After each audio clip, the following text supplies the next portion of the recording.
तो ग्रुप 16 में देखो एलिमेंट्स को क्या बुलाते हैं, चैल्कोजेन, है ना। ग्रुप 16 में कौन कौन है, ऑक्सीजन, सल्फर, टेल्यूरियम, सेलेनियम और पोलोनियम, ठीक है। चैल्कोजेन बुलाते हैं एलिमेंट्स को, क्यों बुलाते हैं, name is derived from Greek word for brass and points to association of sulphur and its congeners. Congeners का मतलब होता है वैसी ही प्रॉपर्टी वाले एलिमेंट, यानी बेसिकली ग्रुप 16 के एलिमेंट्स की बात हो रही है। तो sulphur and its congeners with copper, copper के साथ कॉमनली पाए जाते हैं ये ओर के फॉर्म में, तो इसीलिए लिखा है चाल्कोजेन। इसको क्यों बुलाते हैं उसके बारे में देख लीजिएगा। अकरेंस में ऑक्सीजन मोस्ट एबंडेंट एलिमेंट होता है अर्थ क्रस्ट में, 46.6% by mass of earth crust क्या है, ऑक्सीजन है। मेजरली ऑक्सीजन वहां पे किस फॉर्म में होता है, सिलिका के फॉर्म में होता है। सिलिकेट्स अर्थ क्रस्ट को बनाते हैं और उसमें ऑक्सीजन होता है विद सिलिकन। और ऑब्वियसली ड्राई एयर के अंदर रफली 21% होता है, बट ये बाई वॉल्यूम है और ये बाई मास है, ध्यान रखेंगे। सल्फेट के फॉर्म में आपको सल्फर कंबाइंड फॉर्म में मिलता है। सल्फर अर्थ क्रस्ट में बहुत कम मिलता है ऑक्सीजन की कंपैरिजन में, और कंबाइंड फॉर्म में आपको ओर्स में या सल्फेट के फॉर्म में मिलता है। कुछ फॉर्मूला गिवन है, याद रखना है। Gypsum CaSO4.2H2O, Epsom salt MgSO4.7H2O, barite BaSO4, galena PbS, zinc blende ZnS, copper pyrite CuFeS2। Polonium occurs as decay product of thorium and uranium minerals, है ना। यूरेनियम और थोरियम का जब डीके करवाते हैं तो डीके प्रोडक्ट के फॉर्म में कौन मिलता है, पोलोनियम मिलता है। और सेलेनियम और टेल्यूरियम ये मेटल सेलेनाइड और मेटल टेल्यूराइड में मिलता है, सल्फाइड ओर्स में प्रेजेंट होता है, ठीक है। सल्फाइड ओर में ये भी मिलेगा आपको, इसका ये मतलब है। इलेक्ट्रॉनिक कॉन्फ़िगरेशन में कुछ भी खास नहीं है, NS2 NP4। एटॉमिक और आयनिक रेडियाई दोनों डाउन द ग्रुप बढ़ता है, इसमें भी कुछ खास नहीं है। ऑब्वियसली नीचे जाओगे शेल का नंबर बढ़ेगा। और अब क्या है कि तुम ग्रुप नंबर डी ब्लॉक से तुम काफी दूर आ गए हो, तो जो जेफ का इंपैक्ट है वो डी ब्लॉक से दूर जाने पे घटता जाता है ना। जैसे ये हमारे पास डी ब्लॉक था, इसके बाद आ गया हमारे पास ग्रुप नंबर 13, फिर 14, फिर 15, फिर 16।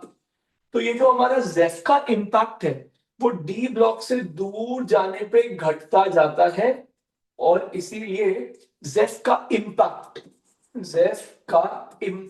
घटता जाता है। और इसीलिए यहाँ पे जेफ का इम्पैक्ट नहीं है, डाउन द ग्रुप जाने पे शेल का नंबर बढ़ रहा है और शेल के नंबर के बढ़ने से साइज भी बढ़ रहा है। जबकि आपने देखा था कि ग्रुप नंबर 13 में आपको जेफ का इम्पैक्ट दिखा था, किसमें, एटॉमिक रेडियाई में। अब आयनाइजेशन एंथैल्पी सेम बात वही है, जेफ का इम्पैक्ट 16 नंबर तक कैरी नहीं हो पाता है, और यहाँ पे भी सारा आंसर सीधा ये ऑर्बिट नंबर के बेसिस पे आ जाता है। अब जब डाउन ऑर्बिट नंबर के बढ़ने से साइज बढ़ेगा, और साइज के बढ़ने से इलेक्ट्रॉन दूर जाएगा न्यूक्लियस के, और उसको निकालना क्या हो जाएगा, आसान, और आयनाइजेशन एनर्जी कम हो जाएगा। तो इसमें भी कुछ नहीं है एक्चुअली। इस ग्रुप से अगर यहां से कुछ पूछना है तो गेन एंथैल्पी, ये यहां का सबसे इंपॉर्टेंट सवाल है। सबसे इंपॉर्टेंट इसलिए इंपॉर्टेंट है क्योंकि इस पे यूनिकली ऑक्सीजन का गेन एंथैल्पी मैग्नीट्यूड वाइज सबसे कम होता है अपने पूरे ग्रुप के अंदर। देखो वैसे तो हमने ये देखा कि सेकेंड पीरियड वालों में इलेक्ट्रॉन ऐड करना हमेशा थर्ड पीरियड वालों के मुकाबले मुश्किल होता है पी ब्लॉक में। लेकिन यहां पे अपने को दिख रहा है कि यहां पे ऑक्सीजन सिर्फ सेकेंड पीरियड से नहीं हार रहा है, वो सबसे हार जा रहा है। ऑक्सीजन यहाँ पे सिर्फ सेकेंड पीरियड से नहीं हार रहा है, यहाँ पे वो सबसे हार जा रहा है। तो ये यहाँ पे थोड़ा इंपॉर्टेंट है कि ऑक्सीजन का यहाँ पे गेन एंथैल्पी सिर्फ सल्फर से कम नहीं है, सबसे कम है। बाकी जनरली ऐसा होता है कि पी ब्लॉक में सेकेंड पीरियड वालों में इलेक्ट्रॉन ऐड करना रिलेटिवली मुश्किल होता है थर्ड पीरियड वालों के रिस्पेक्ट में।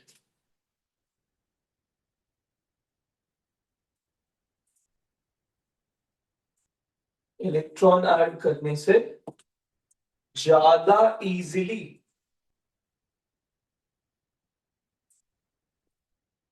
थर्ड पीरियड वालों में इलेक्ट्रॉन ऐड होता है। तो जनरली हमने ये देखा है कि सेकंड पीरियड वालों को सिर्फ थर्ड पीरियड वाले बीट करते हैं, लेकिन यहां पे सबने बीट कर दिया। ये इंपॉर्टेंट सवाल है, ये आ सकता है। ये मैग्नीट्यूड है, ध्यान रखना, सारी वैल्यूज नेगेटिव में आती है, ये मैग्नीट्यूड की बात हो रही है। चलो, सबसे पहले दे रखा है इलेक्ट्रोनेगेटिविटी, तो इसमें अपने को पता है सेकेंड मोस्ट इलेक्ट्रोनेगेटिव एलिमेंट है ऑक्सीजन, आफ्टर फ्लोरीन आता है। और इसके बाद अगर देखेंगे तो नाइट्रोजन, क्लोरीन, ये लोग आ जाते हैं। तो इलेक्ट्रोनेगेटिविटी में इसका वैल्यू भी कितना आता है पॉलिंग स्केल में, वो भी आप याद रख सकते हैं, 3.5। इलेक्ट्रोनेगेटिविटी में कोई दिक्कत नहीं है, डाउन द ग्रुप साइज बढ़ेगा और इलेक्ट्रोनेगेटिविटी घटेगा।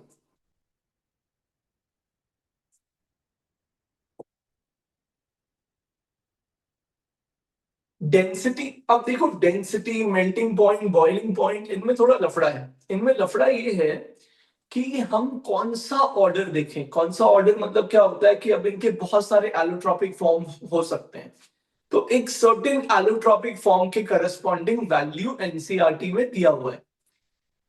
तो जो वैल्यू दिया हुआ है एनसीईआरटी में, मैंने उसके रिस्पेक्ट में ऑर्डर लिख दिया है। बट अगेन ये ध्यान रखेंगे कि ये वैल्यूज किसी पर्टिकुलर एलोट्रॉपिक फॉर्म के रिस्पेक्ट में बुक में दी होती है, लेकिन अगर क्वेश्चन उनको बनाना होगा तो उनको यही वैल्यूज यूज करनी होगी।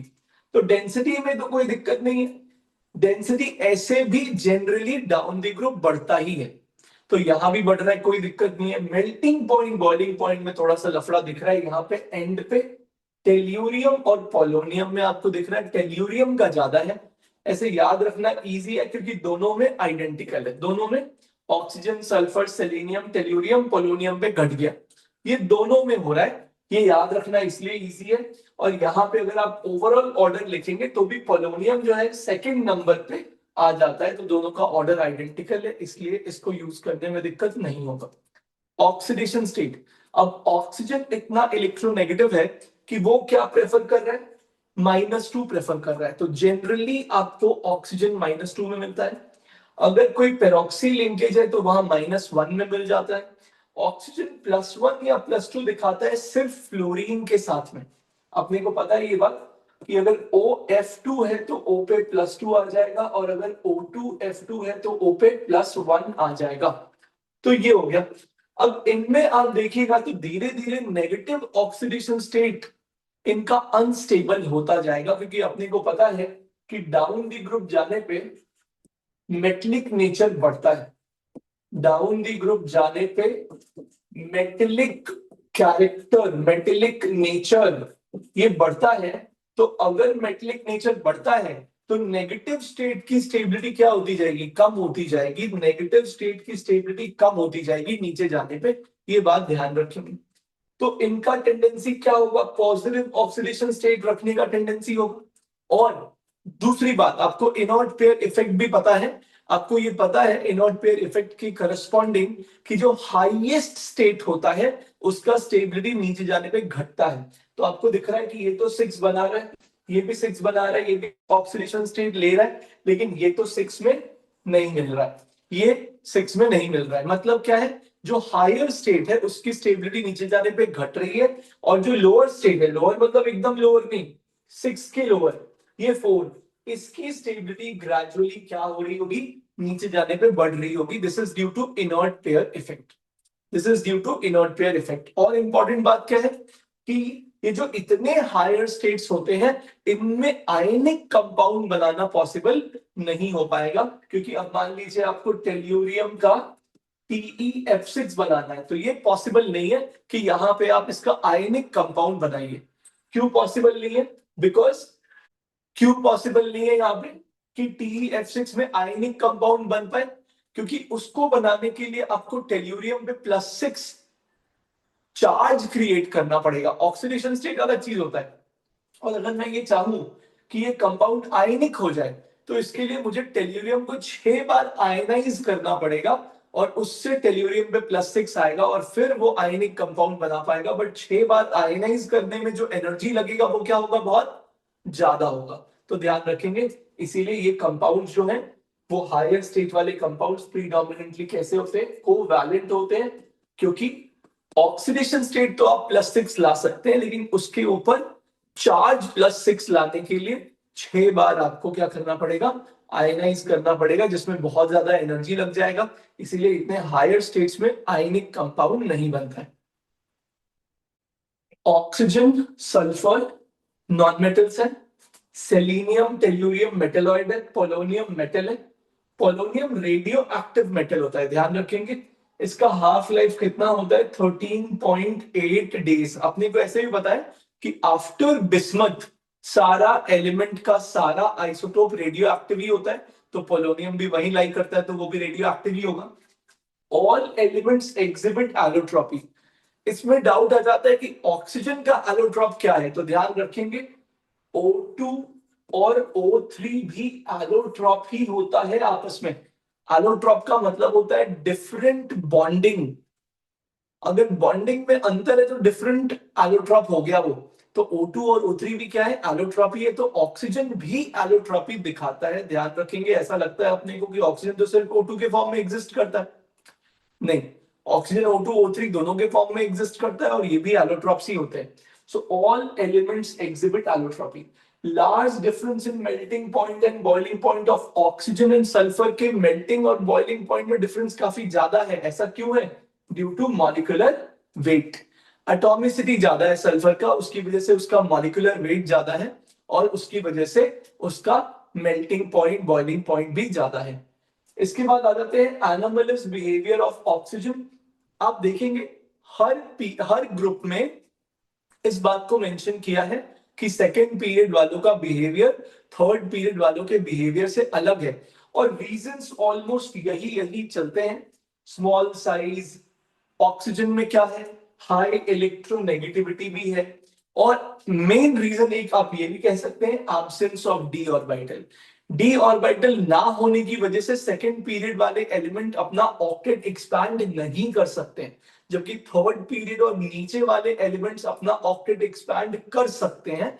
तो इसीलिए ऑक्सीजन कभी भी ऐसा कुछ नहीं कर सकता जिससे उसके आसपास 8 से ज्यादा इलेक्ट्रॉन हो जाए। बाकी ग्रुप में जितने और एलिमेंट्स हैं उनके पास 8 से ज्यादा इलेक्ट्रॉन हो सकता है, क्योंकि उनके पास वो थर्ड पीरियड और नीचे चले जाएंगे तो क्या होगा, वेकेंट डी ऑर्बिटल रहेगा, जिसमें वो और इलेक्ट्रॉन एक्सेप्ट कर सकते हैं। बहुत ही ज्यादा इंपॉर्टेंट स्लाइड है। इस स्लाइड पे से क्वेश्चन जेई मेंस में पक्का आ सकता है, ध्यान से देखना। तो आपको ये 4 हाइड्राइड्स दे रखे हैं ग्रुप 16 के एलिमेंट के, वाटर, H2S, H2SE, H2T। सबसे पहला है इनके मेल्टिंग पॉइंट का ऑर्डर। तो अपने को पता है वाटर में क्या होता है, वाटर के साथ क्या होता है, H बॉन्डिंग। लेकिन ये जो बाकी मॉलिक्यूल्स हैं इनमें H बॉन्डिंग नहीं होता है। इनमें H बॉन्डिंग नहीं होता है तो इनमें क्या होता है, इनमें डाइपोल डाइपोल होता है, और डाइपोल डाइपोल इन तीनों में है, तो टाइप ऑफ फोर्स इन तीनों में सेम हो गया। तो टाइप ऑफ फोर्स के बाद क्या देखते हैं, इंटरमॉलिक्यूलर फोर्स ऑफ अट्रैक्शन पता लगाने के लिए। तो टाइप ऑफ फोर्स के बाद देखते हैं मॉलिक्यूलर वेट। तो मॉलिक्यूलर वेट जब बढ़ेगा तो इंटरमॉलिक्यूलर फोर्स ऑफ अट्रैक्शन बढ़ेगा, मेल्टिंग पॉइंट बढ़ेगा, और इसका मेल्टिंग पॉइंट इन सबसे ज्यादा, बिकॉज इसमें हाइड्रोजन बॉन्डिंग हो रहा है। तो अगर ओवरऑल ऑर्डर लिखोगे तो ये आएगा H2O, फिर H2TE, H2SE, H2S। ये ऑर्डर निकल के आ जाएगा। बॉइलिंग पॉइंट में भी बिल्कुल सेम लॉजिक चलता है। ये ज्यादा क्यों है, H बॉन्डिंग की वजह से, और इन तीनों में टाइप ऑफ फोर्स आइडेंटिकल है, डाइपोल डाइपोल। तो क्या देख रहे हैं, मॉलिक्यूलर वेट देख रहे हैं। जहां जहां मॉलिक्यूलर वेट बढ़ रहा है वहां वहां वैन डर वाल्स फोर्स बढ़ेगा, वहां वहां बॉइलिंग पॉइंट बढ़ेगा। यहां पे भी अगर ओवरऑल ऑर्डर लिखोगे तो वाटर सबसे पहले आ जाएगा, क्योंकि इसमें क्या हो रहा है, H बॉन्डिंग। इसके बाद आ जाता है हाइड्रोजन और जो ये सेंट्रल एटम है इसका बॉन्ड लेंथ। तो अपने को पता है कि जैसे जैसे एटम का साइज बढ़ेगा, ऑक्सीजन से, सल्फर से, सेलेनियम से, टेल्यूरियम, जैसे जैसे एटम का साइज बढ़ेगा वैसे वैसे बॉन्ड स्ट्रेंथ घटेगा और बॉन्ड लेंथ बढ़ेगा। तो यहाँ बॉन्ड लेंथ बढ़ गया। इसके बाद आ जाता है बॉन्ड एंगल। ये काफी डिबेटेबल है, बहुत लोग ऐसा कहते हैं कि यार एनसीईआरटी में कहीं पे ड्रैगोज रूल मेंशन्ड नहीं है, लेकिन जो एंगल उन्होंने दिया है वो तो डेफिनेटली बिना ड्रैगो के हम एक्सप्लेन कर ही नहीं सकते हैं। तो ये H2S, H2Se और H2Te, ये तीनों मॉलिक्यूल कैसे हैं? ड्रैगोज मॉलिक्यूल है। इनमें अच्छा, ड्रैगोज मॉलिक्यूल क्या होता है आप ऐसे याद रख लो कि अगर आपके पास कोई सेंट्रल एटम है जो थर्ड पीरियड का है या उससे नीचे वाले पीरियड का है, और ग्रुप नंबर क्या होना चाहिए? 15, 16। तो अगर उस सेंट्रल एटम से हाइड्रोजन बॉन्डेड होगा और उस सेंट्रल एटम के पास लोन पेयर होगा तो हम लोग उसको ड्रैगोज मॉलिक्यूल में कंसिडर कर लेंगे। वैसे तो ड्रैगोज मॉलिक्यूल काफी और भी बड़ा टॉपिक है इनफैक्ट, बट याद रखने के लिए पहला प्रिलिमिनरी आप ऐसे समझिए यही आने वाला है। तो प्रिलिमिनरी जो है इसमें आपका आ जाता है PH3, AsH3, SbH3 और H2S, H2Se, H2Te, और यहाँ पे आप बिस्मथ भी ले लीजिए, BiH3। यही सात प्राइमरीली आपको ड्रैगो में याद रखना है। और ड्रैगो में इंटरेस्टिंग क्या है, इनका बॉन्ड एंगल 90 डिग्री के पास होता है। इनमें सेंट्रल एटम का हाइब्रिडाइजेशन नहीं होता है। PH3 का हाइब्रिडाइजेशन क्या है? No hybridisation. लेकिन अब मान लीजिए आपको क्वेश्चन आ गया और उसमें ऑप्शन में नो भी नहीं है और sp3 दे रखा है, तो फिर तो आपको मजबूरी में sp3 ही मार्क करना पड़ेगा, क्योंकि इन मॉलिक्यूल्स का हाइब्रिडाइजेशन एनसीईआरटी में डिस्कस नहीं किया हुआ है, लेकिन बॉन्ड एंगल दिया हुआ है और बिना ड्रैगो सोचे इनके आप बॉन्ड एंगल को एक्सप्लेन नहीं कर सकते हैं। तो ध्यान रखिएगा, यहाँ पे जब हम बॉन्ड एंगल कंपेयर करेंगे तो ये तो sp3 है, इसका बॉन्ड एंगल तो 104 के आसपास आ जाएगा। लेकिन फिर ये सारे ड्रैगो हैं, इनका बॉन्ड एंगल 90 के पास होता है, बिकॉज ये प्योर ऑर्बिटल से बॉन्डिंग करते हैं। इसका रफली 92 आ जाता है, इसका रफली 91 आ जाता है, इसका रफली 90 आ जाता है। इनका काफी क्लोज है। ये तीनों में सेंट्रल एटम हाइब्रिडाइज ही नहीं हो रहा, प्योर ऑर्बिटल से बॉन्डिंग हो रहा है। फिर आ गया एंथैल्पी ऑफ फॉर्मेशन। इसका मतलब है कि अगर मैं वाटर को बनाऊं, उसके जो एलिमेंट्स चाहिए उसको बनाने के लिए उनको मैं ले लूं रेफरेंस स्टेट में और फिर वाटर को बनाऊं। जैसे मान लीजिए मुझे वाटर को बनाना है तो मैं हाइड्रोजन को ले लूं उसके रेफरेंस स्टेट में विच इज गैसियस, ऑक्सीजन को भी ले लूं रेफरेंस स्टेट में विच इज गैसियस, लेकिन यहां पे ले लूं आधा मोल। बैलेंसिंग जितना भी करना है एंथैल्पी ऑफ फॉर्मेशन में वो रिएक्टेंट साइड में करना है, प्रोडक्ट साइड में कोई बैलेंसिंग नहीं करना है, प्रोडक्ट में कोएफिशिएंट 1 ही रखना है। इस प्रोसेस में जो एनर्जी लिबरेट होगा उसको एंथैल्पी ऑफ फॉर्मेशन कहते हैं। लेकिन कहीं कहीं पे ऐसा भी हो सकता है कि एनर्जी रिक्वायर हो जाए, जैसे आपको दिख रहा है कि इनमें तो एनर्जी रिक्वायर हो रहा है बनाने के लिए। तो ऐसा क्यों है? ऑब्वियसली बॉन्ड स्ट्रेंथ की वजह से। हाइड्रोजन और ऑक्सीजन का बॉन्ड स्ट्रॉन्ग है तो ज्यादा एनर्जी लिबरेट हो रहा है, जबकि हाइड्रोजन और टेल्यूरियम का बॉन्ड वीक है तो बॉन्ड के बनने से कम एनर्जी लिबरेट हो रहा है। इसीलिए इसमें जब आपने इसको बनाया तो इसका एंथैल्पी ऑफ फॉर्मेशन काफी नेगेटिव आया, because the bonds formed are stronger, जबकि इसमें ऐसा नहीं है। एंथैल्पी ऑफ डिसोसिएशन जो दे रखा है ये बेसिकली बॉन्ड डिसोसिएशन एंथैल्पी है। मतलब ये OH, SH, SEH, TEH, इन बॉन्ड्स को ब्रेक करने में कितना एनर्जी लगेगा। तो बहुत सिंपल है, OH का बॉन्ड स्ट्रॉन्ग है इसलिए उसको ब्रेक करने में ज्यादा एनर्जी लगेगा, और TEH का बॉन्ड वीक है तो उसको ब्रेक करने में कम एनर्जी लगेगा। तो ये ऑर्डर आ जाएगा। एसोसिएशन कांस्टेंट गिवन है, ध्यान रखना वाटर का आयनिक प्रोडक्ट कितना होता है 10 की पावर -14, लेकिन ये आयनिक प्रोडक्ट नहीं है वाटर का, वाटर का डिसोसिएशन कांस्टेंट है। देखो जैसे तुमने अगर वाटर को डिसोसिएट किया तो क्या मिलेगा? H+ और OH माइनस आयनिक प्रोडक्ट में सिर्फ इन दोनों को लेते हैं, लेकिन डिसोसिएशन कांस्टेंट में इसको भी लेंगे, नीचे में आएगा, और कॉन्सेंट्रेशन वाटर का 55.55 होता है। जब आप आयनिक प्रोडक्ट 10⁻⁻14 को डिवाइड कीजिएगा 55.55 से, तो आपको ये मिल जाएगा। डिसोसिएशन कांस्टेंट दे रखा है, ये ध्यान रखेंगे। अच्छा, ये डिसोसिएशन कांस्टेंट की वैल्यू बढ़ क्यों रही है? फिर वही बात, बॉन्ड स्ट्रेंथ घट रहा है। क्योंकि बॉन्ड स्ट्रेंथ घट रहा है, बॉन्ड तोड़ना इजी हो गया, और डिसोसिएशन से आपको ज्यादा आयंस मिलने लग गए। सिमिलरली यहां पे 3 बात और भी लिखा हुआ है। थर्मल स्टेबिलिटी, ध्यान रखो, कोवैलेंट कंपाउंड का थर्मल स्टेबिलिटी बॉन्ड स्ट्रेंथ पे ही डिपेंड करता है। अगर बॉन्ड वीक होता जाएगा तो थर्मल स्टेबिलिटी भी कम होता जाएगा। एसिडिक स्ट्रेंथ, आपको पता है एसिडिक स्ट्रेंथ कैसे मेजर करते हैं? H+ को हटाया, एनायन बनाया, और फिर एनायन की स्टेबिलिटी देखी। तो जब आप यहाँ पे एनायन बनाओगे तो OH माइनस आएगा, यहाँ पे SH माइनस आएगा, यहाँ पे SEH माइनस आएगा, और यहाँ पे क्या आएगा? TEH minus. और आपको पता है कि जैसे जैसे साइज बढ़ता है उस पे नेगेटिव चार्ज स्टेबल होता जाता है। इसको कहते हैं चार्ज डेंसिटी का कम होना। तो जैसे जैसे एनायन स्टेबल होगा वैसे वैसे एसिडिक स्ट्रेंथ बढ़ेगा। एनायन स्टेबल क्यों हो रहा है? चार्ज डेंसिटी के कम होने से। इसमें ध्यान ये रखना है कि आपको ग्रुप के एलिमेंट्स में इलेक्ट्रोनेगेटिविटी से नेगेटिव की स्टेबिलिटी चेक नहीं करनी है। ये देखो, all hydrides except water possess reducing property. ये रिड्यूसिंग कैसे हो जाते हैं? तो आप अगर OH, चलो वाटर तो नहीं है, H2S की बात करते हैं, तो अगर आप SH का बॉन्ड तोड़ेंगे तो हाइड्रोजन निकला, तो ये क्या हुआ? ऑक्सीडाइज हुआ, और ये हाइड्रोजन किसी और में जाएगा, वहां ऐड होगा, तो वो क्या होगा? रिड्यूस होगा।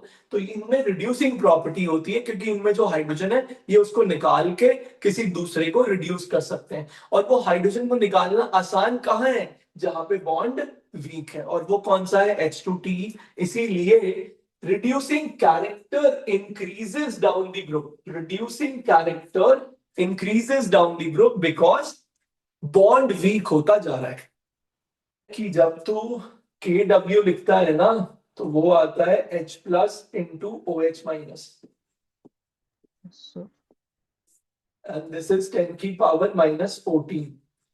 तो जब तू डिसोसिएशन कांस्टेंट लिखेगा ना इसके लिए, तो ये पानी भी नीचे लाना पड़ेगा, तो वो हो जाएगा 10⁻⁻14 बाई पानी का कॉन्सेंट्रेशन विच इज 55.55। ये तो जब तू देखेगा तो ये सॉल्व होके आता है 1.8 इंटू 10⁻⁻16।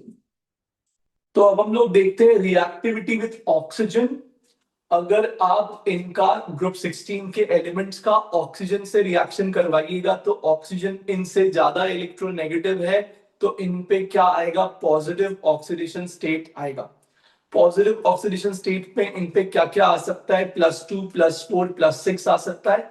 अब क्योंकि ऑक्सीजन ज्यादा ही इलेक्ट्रोनेगेटिव है, तो इनके ऊपर वो जनरली क्या चार्ज इंस्टॉल करेगा? +4 और +6 करेगा। इसीलिए आपको EO2 और EO3 फॉर्मेट के ऑक्साइड्स बहुत कॉमनली मिलते हैं। कुछ कुछ तो बेसिक बात हो गई कि इसका ऑक्सीडेशन स्टेट 4 है, इसका 6 है। तो जितना ज्यादा ऑक्सीडेशन स्टेट होगा उतना ज्यादा कोवैलेंट कैरेक्टर होगा। तो ज्यादा कोवैलेंट कैरेक्टर किसमें है? EO3 में। सिमिलरली आपसे ये भी पूछ सकता है कि इन ऑक्साइड्स में से ज्यादा एसिडिक कौन है? तो वो भी वही बात है, जैसे जैसे पॉजिटिव ऑक्सीडेशन स्टेट बढ़ता है कोवैलेंट कैरेक्टर बढ़ता है, नॉन मेटलिक नेचर बढ़ता है, और वैसे वैसे ऑक्साइड्स क्या हो जाते हैं? एसिडिक हो जाते हैं। तो इनमें ज्यादा एसिडिक कौन है? वो भी EO3 है। इस टाइप के क्वेश्चंस भी फ्रेम कर सकता है। अब यहाँ पे कुछ फिजिकल स्टेट्स दिए हुए हैं, ये आपको याद रखना पड़ेगा। ऐसा क्वेश्चन पूछ सकता है कि SeO2 का रूम टेम्परेचर पे फिजिकल स्टेट क्या होता है? सॉलिड, ये तो गैस होता है, ये आपको ऑलरेडी पता है। अब यहाँ पे एक इंपॉर्टेंट ऑब्जर्वेशन दिया है कि SO2 रिड्यूसिंग एजेंट है। ऐसा क्यों है? क्योंकि सल्फर जो है वो अभी 4 में है, वो खुद को कहाँ लेके जाना चाहता है? 6 में, क्योंकि ये ऊपर वाले एलिमेंट्स हैं तो ये हायर स्टेट में जाना चाहते हैं। जो नीचे वाले एलिमेंट्स होंगे वो लोअर स्टेट में जाना चाहेंगे, इनर्ट पेयर इफेक्ट। तो सल्फर 4 में रिड्यूसिंग एजेंट है, जबकि टेल्यूरियम 4 में ऑक्सीडाइजिंग एजेंट है। टेल्यूरियम खुद को रिड्यूस करना चाहता है, सल्फर खुद को ऑक्सीडाइज करना चाहता है, और यहाँ पे सारे ऑक्साइड्स एसिडिक होते हैं इन नेचर। हम लोग चाहे तो एक बार collectively towards the end of all the groups सारे जो हमारे एसिडिक ऑक्साइड्स हैं उसको कैसे हम रिकॉग्नाइज करते हैं उसके लिए कुछ पॉइंट्स लिख लेंगे। रिएक्टिविटी विथ हैलोजन पहला दिया है, स्टेबिलिटी ऑफ हैलाइड का ऑर्डर ये है। इसको दो तरह से समझा जा सकता है। एक तो बॉन्ड स्ट्रेंथ के बेसिस पे कह सकते हैं कि फ्लोरीन जो है वो छोटा है तो वो स्ट्रॉन्ग बॉन्ड बनाएगा, स्ट्रॉन्ग बॉन्ड बनाएगा तो स्टेबिलिटी ज्यादा होगा। एक तो हम ऐसा कह सकते हैं, और दूसरा हम ये कह सकते हैं कि फ्लोराइड जो है वो इसमें से, इन चारों में से फ्लोराइड खुद को सबसे कम ऑक्सीडाइज करना चाहता है इनटू F2। मतलब आप ऐसा कह सकते हैं कि उसका जो रिड्यूसिंग नेचर है वो इनमें सबसे कम है। अगर हैलाइड्स के अंदर रिड्यूसिंग नेचर की बात करें तो ऑर्डर में आयोडाइड सबसे आगे आएगा। हैलाइड के अंदर अगर रिड्यूसिंग नेचर की बात करें तो आयोडाइड सबसे आगे आएगा। मतलब आयोडाइड खुद को आयोडीन बनाना चाहता है, और इसके लिए खुद को अगर ऑक्सीडाइज करेगा तो दूसरे को क्या कर सकता है, रिड्यूस। तो हो सकता है कि उस कंपाउंड में इनके अलावा जो हो उसी को रिड्यूस करके खुद को ऑक्सीडाइज कर ले। कौन, आयोडाइड। इसलिए स्टेबिलिटी क्या हो जाएगी, कम हो जाएगी। दूसरी बात, all hexafluorides are stable among हेक्साहैलाइड। कह रहा है कि जो हेक्साहैलाइड्स हैं उनमें स्टेबल कौन है, सिर्फ हेक्साफ्लोराइड स्टेबल है। ऐसा क्यों है, स्टेरिक रिपल्शन। ऐसा क्यों है, स्टेरिक रिपल्शन की वजह से। जैसे आपने सल्फर पे 6 फ्लोरीन ऐड किया तो फिर भी सल्फर ने एडजस्ट कर लिया कि चलो ठीक है, क्राउडिंग कम है, फ्लोरीन छोटा एटम है। लेकिन अगर आप इसी सल्फर पे 6 क्लोरीन इंस्टॉल करना चाहेंगे तो काफी मुश्किल हो जाएगा, क्योंकि क्लोरीन काफी बड़ा एटम है और 6 बड़े सराउंडिंग एटम्स आप यहाँ पे सल्फर पे नहीं लगा पाएंगे। इसीलिए ये एग्जिस्ट करता है, ये एग्जिस्ट नहीं करता है। ठीक है, SF6 एग्जिस्ट करता है, HCl6 नहीं करता है। याद रखेंगे, हेक्साहैलाइड्स में हेक्साफ्लोराइड ही स्टेबल है। All hexafluorides are gaseous in nature. ये भी थोड़ा अजीब पॉइंट है। अजीब ये है क्योंकि जनरली हम लोग ये देखते हैं कि जैसे जैसे मॉलिक्यूलर वेट बढ़ता है वैसे वैसे जो मॉलिक्यूल होता है उसका टेंडेंसी होता है सॉलिड की तरफ जाने का। आप सोचिए, ऐसे सोचिए इसको कि मान लीजिए मेरे पास दो कंपाउंड है, ए और बी। तो अगर मैंने देखा कि यार ए के मॉलिक्यूल्स में आपस में जो इंटरमॉलिक्यूलर फोर्स है और बी के मॉलिक्यूल्स में आपस में जो इंटरमॉलिक्यूलर फोर्स है वो आइडेंटिकल है, तो उसके बाद आप क्या चेक करते हैं, मॉलिक्यूलर वेट चेक करते हैं। अगर बी का मॉलिक्यूलर वेट ज्यादा है इसका ये मतलब होता है कि बी के मॉलिक्यूल्स में जो अट्रैक्शन है वो भी ज्यादा होगा, और अगर बी के मॉलिक्यूल्स में अट्रैक्शन ज्यादा होगा तो वो पास आएंगे, और अगर वो पास आएंगे तो उनका सॉलिड स्टेट में रहने का टेंडेंसी क्या हो जाएगा, ज्यादा, मिलने का चांस क्या हो जाएगा, ज्यादा। तो जनरली हम ऐसा देखते हैं कि जैसे जैसे मॉलिक्यूलर वेट बढ़ता है वैसे वैसे टेंडेंसी आ जाता है सॉलिड स्टेट में रहने का। लेकिन यहाँ पे थोड़ा अजीब देख रहे हैं हम लोग कि ये कह रहा है कि ये तो सब गैसियस स्टेट में मिलते हैं हेक्साफ्लोराइड्स, और आगे ये भी कह रहा है कि हेक्साक्लोराइड ब्रोमाइड इनको तो बनाना ही नहीं है। तो हेक्साफ्लोराइड गैसियस स्टेट में क्यों रहता है, इसका रीजन है, ध्यान से देखिएगा। इसमें एक्चुअली क्या होता है, जैसे आपने SF6 के मॉलिक्यूल्स बना लिए तो इनमें क्या होगा, फ्लोरीन जो है वो सल्फर से एक्चुअली बहुत ज्यादा इलेक्ट्रोनेगेटिव है, और क्योंकि फ्लोरीन सल्फर से बहुत ज्यादा इलेक्ट्रोनेगेटिव है तो वो इलेक्ट्रॉन विड्रॉ करता है अपनी तरफ अपनी तरफ अपनी तरफ अपनी तरफ अपनी तरफ अपनी तरफ। और जब वो अपनी तरफ इलेक्ट्रॉन विड्रॉ करेगा तो उस पर क्या आएगा, नेगेटिव आएगा। और अगर उस पे नेगेटिव आएगा तो बेसिकली इस मॉलिक्यूल का जो पेरीफेरी है उस पूरे पेरीफेरी पे क्या चार्ज आ गया, नेगेटिव चार्ज आ गया। सिमिलरली इस मॉलिक्यूल में भी पेरीफेरी पे क्या आ जाएगा, नेगेटिव आ जाएगा। और दोनों मॉलिक्यूल के पेरीफेरी पे जो नेगेटिव आएगा वो एक दूसरे को करने लगता है रिपेल। और ड्यू टू दिस रिपल्शन ये मॉलिक्यूल्स कैसे एग्जिस्ट करते हैं, किस फिजिकल स्टेट में एग्जिस्ट करते हैं, ये सिर्फ गैसियस स्टेट में एग्जिस्ट करते हैं। वैसे अगर शेप और ज्योमेट्री की बात करें तो दोनों ही क्या आएगा, ऑक्टाहेड्रल, क्योंकि 6 बॉन्ड है और कोई लोन पेयर तो है नहीं। 6 bond, no lone pair, central atom के पास 6 sigma bond, no lone pair, add किया तो ये हाइब्रिडाइजेशन क्या हो जाएगा, sp3d2। शेप क्या हो जाएगा, ऑक्टाहेड्रल, ज्योमेट्री भी ऑक्टाहेड्रल। आगे देखिए, SF6 stable for steric reason, ये बहुत ही अजीब पॉइंट लिखा हुआ है। यहाँ ये लिखा हुआ है कि स्टेरिक रीजन की वजह से SF6 स्टेबल है। ये सुनने में अजीब लगता है कि अभी तक तो ये सुना है कि यार स्टेरिक रिपल्शन होगा तो मॉलिक्यूल अनस्टेबल होता है। यहाँ पे एक्चुअली क्या इसके लिखने का मतलब है वो समझते हैं। एक्चुअली इसमें ये लिखने का मतलब यहाँ पे ये है कि जैसे आपने SF6 बना लिया,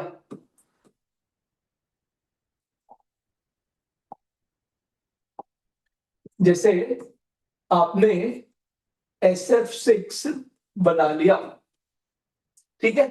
अब इसमें क्या है कि सल्फर यहाँ पे ये फ्लोरीन से इतना क्राउडेड हो गया है कि सल्फर के पास वेकेंट ऑर्बिटल अभी भी है, क्योंकि ये थर्ड पीरियड है। इसके पास एस में 1, पी में 3 और डी में 5, 9 ऑर्बिटल थे, यूज तो 6 ही हुआ है। तो वेकेंट ऑर्बिटल सल्फर के पास अभी भी है, लेकिन वो एक्चुअली इतना क्राउडेड है कि वो और किसी भी तरह से बाहर के किसी भी मॉलिक्यूल के साथ रिएक्ट करने की हालत में नहीं है। कोई स्पेस उसके पास खाली नहीं है जहां पे वो किसी का इलेक्ट्रॉन एक्सेप्ट कर सके। तो ये इस वजह से स्टेबल है कि क्योंकि इतना क्राउडेड है ये फर्दर रिएक्ट नहीं कर पाएगा। तो ध्यान रखेंगे, इसमें एक इंपॉर्टेंट सवाल बनता है, SF6 is not a Lewis acid because there is no space for sulfur to accept anything after the crowded atmosphere it already is having, ठीक है। और ये पॉइंट के बाद आ जाता है, यहां पे देखिए जैसे जो मैं अभी कह रहा था कि जब मॉलिक्यूलर वेट बढ़ेगा तो इंटरमॉलिक्यूलर फोर्स बढ़ेगा, और इंटरमॉलिक्यूलर फोर्स बढ़ेगा तो मॉलिक्यूल पास आएंगे, जब मॉलिक्यूल पास आएंगे तो सॉलिड की तरफ जाएंगे। अगर यहाँ पे हम लोग हाइब्रिडाइजेशन की बात करें, चलिए एक स्ट्रक्चर ही मैं आपको इधर बना के दिखा देता हूं। तो SF4 में क्या है, 4 सिग्मा बॉन्ड है और एक लोन पेयर है। इसमें ये जो प्लेन है ये वाला, इसको हम लोग कहते हैं इक्वेटोरियल प्लेन। तो आपसे पूछेगा लोन पेयर कहां है, तो आप बोलिएगा इक्वेटोरियल प्लेन में। और ये वाला जो प्लेन है इसको हम लोग कहते हैं axial plane. Axial plane, lone pair को एक्सियल प्लेन में क्यों नहीं रखा, क्योंकि अगर ऐसा करते तो जो 90 डिग्री बॉन्ड एंगल, या ऐसा कहिए जो 90 डिग्री एंगल लोन पेयर और बॉन्ड के बीच में आता वो ज्यादा नंबर में आता। 90 डिग्री का एंगल कम हो जाता है लोन पेयर के लिए। लोन पेयर काफी बल्की चीज होता है, बल्की मतलब काफी स्पेस ऑक्यूपाइंग चीज होता है। तो वो 90 डिग्री के एंगल पे कम से कम लोगों को रखना चाहता है। अगर आपने लोन पेयर को एक्सियल में रखा होता तो आपको मिनिमम 3 बॉन्ड प्लेन में बनाने पड़ते, और उन तीनों के साथ वो लोन पेयर 90 डिग्री के एंगल पे होता। जबकि अभी ये लोन पेयर सिर्फ ये दोनों फ्लोरीन के साथ 90 पे है, तो ये बेटर अरेंजमेंट है। अब लोन पेयर तो वहां चला गया, हाइब्रिडाइजेशन क्या बोलिएगा, 4 सिग्मा एक lone pair, that will be sp3d, इसमें तो कोई डाउट नहीं है। ज्योमेट्री क्या बोलिएगा, तो अब यहाँ पे थोड़ा दिक्कत है। यहाँ पे एनसीईआरटी में आप देखिएगा उन्होंने कुछ भी लिख दिया है, ट्राइगोनल बाइपिरामिडल स्ट्रक्चर और सीसो ज्योमेट्री लिख दिया है। एक्चुअली होना तो बेस्ट आंसर इसका यही चाहिए था जो मैंने यहाँ पे लिख दिया है कि ज्योमेट्री ट्राइगोनल बाइपिरामिडल बोलना चाहिए था, और शेप क्या बोलना चाहिए, सीसो बोलना चाहिए। लेकिन उन्होंने क्या लिख दिया है, सीसॉ ज्योमेट्री लिख दिया है। तो ध्यान रखिएगा, कभी अगर ऐसा कुछ आ जाता है तो मार्क कर दीजिएगा। वैसे देखिए ज्योमेट्री जो होता है ना, ये एक्चुअली इलेक्ट्रॉनिक ज्योमेट्री होता है, और ये जो शेप होता है ये मॉलिक्यूलर ज्योमेट्री होता है। तो कभी कभी शेप को मॉलिक्यूलर ज्योमेट्री भी लिख देते हैं और ज्योमेट्री को इलेक्ट्रॉनिक ज्योमेट्री लिख देते हैं। तो ये भी ध्यान रखिएगा, एनसीईआरटी में जो टर्मिनोलॉजीज यूज करी गई है उसके अकॉर्डिंग भी पूछ सकता है। एनसीईआरटी में ज्योमेट्री में सीसॉ दिया हुआ है, शेप दिया ही नहीं है, ट्राइगोनल बाइपिरामिडल दिया है, स्ट्रक्चर बोल के। ठीक है, ध्यान रखिएगा, वैसे ऐसा कुछ खास है नहीं। मोनोहैलाइड्स आर डाइमेरिक इन नेचर, जैसे यहाँ पे ये सब डाइमर बन गया मोनोहैलाइड का, ये सब डाइमर है किसका, मोनोहैलाइड का। इसमें इंपॉर्टेंट बात क्या है, इसमें एसएस लिंकेज होगा, SS linkage, SS bond, selenium selenium bond, selenium selenium bond. और आपको पता है कि कहीं पे भी अगर O O bond, S S bond, S E bond होता है तो उन मॉलिक्यूल्स को ओपन बुक लाइक स्ट्रक्चर कहते हैं। तो वो पूछ सकता है यहाँ पे, ये सब ओपन बुक लाइक स्ट्रक्चर है क्योंकि इसमें S S O O S E bond है। ये रिएक्शन इस बार के लिए बहुत ही हॉट है, ये आ सकता है अंडरगोज डिस्प्रपोर्शनेशन। ये जो डाइमेरिक हैलाइड्स हैं ये डिस्प्रपोर्शनेशन करते हैं। यहां अगर आप ऑक्सीडेशन स्टेट निकालिएगा तो सेलेनियम का 1 आएगा, ये चला गया 4 में और 0 में, तो ये सेलेनियम क्या हो गया, डिस्प्रपोर्शनेट हो गया। देखिए इसके बाद जो एनसीईआरटी में दिया हुआ है वो रिएक्शन और उसके आगे वाला पार्ट आ जाता है और टेक्निकली सिलेबस में नहीं है, बट कुछ ऐसा पार्ट है जिसको वो लोग बॉन्डिंग के नाम पे खींच सकते हैं सिलेबस के अंदर, तो वो पार्ट को भी थोड़ा सा कवर कर लेते हैं, ज्यादा नहीं। देखिए एलोट्रोपिक फॉर्म्स ऑफ सल्फर, तो बहुत सारे एलोट्रोपिक फॉर्म होते हैं सल्फर के, बट फेमस दो है, येलो रोम्बिक जिसको हम लोग अल्फा सल्फर कहते हैं, और मोनोक्लिनिक जिसको हम लोग बीटा सल्फर भी कहते हैं। अल्फा किसको कहते हैं, रोम्बिक को, और बीटा किसको कहते हैं, मोनोक्लिनिक को, ये याद रखना है। Stable form at room temperature is rhombic sulphur. Sulphur rhombic sulphur के फॉर्म में मिलेगा रूम टेम्परेचर पे, बट अगर आप टेम्परेचर को 369 केल्विन के ऊपर लेके जाइएगा तो रोम्बिक सल्फर ट्रांसफॉर्म हो जाता है मोनोक्लिनिक में। मोनोक्लिनिक सल्फर 369 के ऊपर ही स्टेबल होता है। 369 ट्रांजिशन टेम्परेचर, 369 ट्रांजिशन टेम्परेचर है, इस पे दोनों फॉर्म इक्विलिब्रियम में रहते हैं, और लेस देन 369 पे कौन स्टेबल होता है, रोम्बिक सल्फर स्टेबल होता है। कुछ पॉइंट्स यहाँ पे लिखे हैं, रोम्बिक का मेल्टिंग पॉइंट मोनोक्लिनिक के मेल्टिंग पॉइंट से कम है। रोम्बिक का डेंसिटी स्पेसिफिक ग्रेविटी में ग्राम पर एमएल अगर यूनिट लगा दे तो डेंसिटी बन जाता है। स्पेसिफिक ग्रेविटी रोम्बिक का ज्यादा है, मतलब डेंसिटी ज्यादा है। इनसॉल्युबल इन वाटर दोनों है, बिकॉज दोनों ही नॉन पोलर है। पानी पोलर सॉल्वेंट है इसलिए इनसॉल्युबल होगा, लेकिन CS2 में दोनों सॉल्युबल है क्योंकि CS2 नॉन पोलर है, तो नॉन पोलर सॉल्वेंट में दोनों सॉल्युबल होंगे, पोलर सॉल्वेंट में दोनों ही सॉल्युबल नहीं होंगे। अगले स्लाइड पे देखते हैं। Both rhombic and monoclinic sulfurs have S8 molecules. S8 molecule इस तरह से एग्जिस्ट करता है क्राउन शेप में, पकर्ड स्ट्रक्चर भी बोलते हैं। अगर यहाँ पे बॉन्ड लेंथ देखे तो 204 पिकोमीटर, और ये जो बॉन्ड एंगल आता है वो 107 डिग्री आता है। अभी अगर देखें तो सल्फर के और भी साइक्लिक रिंग्स हमने बना लिए हैं, लैब में सिंथेसाइज कर लिए हैं, उसमें से S6 भी होता है, और 6 मेंबर के फॉर्म में जब वो रहता है, 6 मेंबर रिंग के फॉर्म में, तो उसका फॉर्म चेयर फॉर्म होता है, जैसा हमने ऑर्गेनिक में कॉन्फर्मेशन में पढ़ा होता है। यहाँ पे बॉन्ड लेंथ 205.7 है, और बॉन्ड एंगल वहां से थोड़ा कम है, बॉन्ड लेंथ वहां से ज्यादा है, बॉन्ड एंगल कितना है, 102.2 डिग्री है। एलिवेटेड टेम्परेचर पे which is above 1000 kelvin, S2 जो है वो डोमिनेंट हो जाता है, और S2 बिल्कुल पैरामैग्नेटिक के जैसा है। ये ऑलरेडी एडवांस में आ चुका है। अब वैसे तो S2 टेक्निकली हमारे सिलेबस में नहीं है MOT के रिस्पेक्ट में, क्योंकि MOT में सिलेबस में लिखा हुआ है अप टू 20 इलेक्ट्रॉन, S2 में इलेक्ट्रॉन का नंबर 32 है। लेकिन जब भी ऐसा सवाल आ जाए तो जो सिलेबस में उस ग्रुप का एलिमेंट है उसको रेफरेंस लेके चलिए।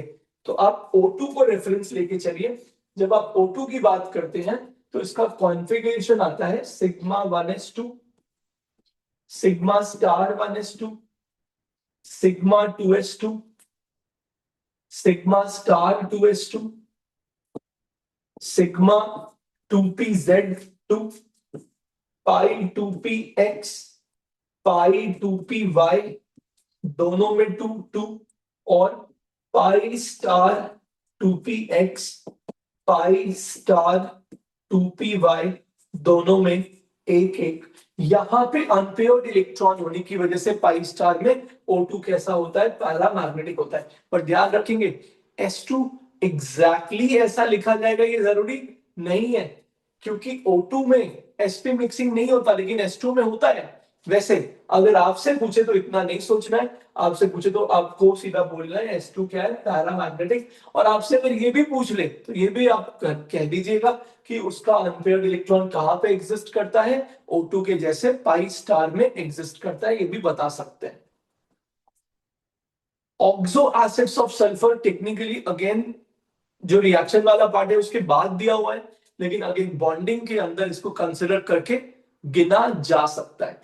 H2SO3 क्या है, सल्फ्यूरस एसिड। इसका स्ट्रक्चर सबको पता है, इसमें कोई दिक्कत नहीं है। बेसिसिटी कितना होगा, 2, क्योंकि ये दोनों हाइड्रोजन यहाँ पे दिख रहे हैं वो एसिडिक है। H2S2O3 थायोसल्फ्यूरिक एसिड, ये ऐसा दिखता है, sulphur double bond sulphur, OH OH और एक डबल बॉन्ड O। इसका भी बेसिसिटी कितना होगा, 2 ही होगा। थायोसल्फ्यूरिक एसिड, इसको सल्फ्यूरिक एसिड से थायोसल्फ्यूरिक एसिड क्यों बोलते हैं, सल्फ्यूरिक में यहाँ O होता है उसकी जगह पे S आ गया तो S के लिए थायो वर्ड यूज कर दिया। H2S2O4 कैसे बनाएंगे, अब इसके लिए आपको एक तरीका सिखाया गया था कि अगर सेंट्रल एटम का नंबर 2 है और अगर उसका ऑक्सीडेशन स्टेट रेंज में है और कॉमन है तो SOS लिंकेज रहेगा, और अगर ऑक्सीडेशन स्टेट कॉमन नहीं है तो SS लिंकेज रहेगा। मैं करके दिखाता हूं तब समझेगा, ध्यान से देखिए। तो अगर यहां मैं ऑक्सीडेशन स्टेट निकालूं तो ये O पे -2 और हाइड्रोजन पे क्या +1, तो जब निकालूंगा तो ये -8 हो गया, ये +2 हो गया, तो 2 सल्फर पे कितना आएगा +6, तो 8 पे आएगा +3। और अगर यहाँ पे एक सल्फर पे +3 आएगा तो ये कॉमन स्टेट तो नहीं है ग्रुप 16 के लिए, तो अगर कॉमन स्टेट नहीं है तो यहाँ पे SS लिंकेज करना है और बाकी सिमेट्रिकल बनाना है। 2H है तो पहले उसको 2OH बना लीजिए, बाकी अभी 2 ऑक्सीजन और बाकी है तो उनको डबल डबल बॉन्ड दे दीजिए ताकि वो न्यूट्रल रह सके। ऑक्सीजन न्यूट्रल है यहाँ पे, तो 2 बॉन्ड बनाने के बाद ही ऑक्सीजन न्यूट्रल होता है। H2S2O5 इसमें जब निकालिएगा तो O पे -2,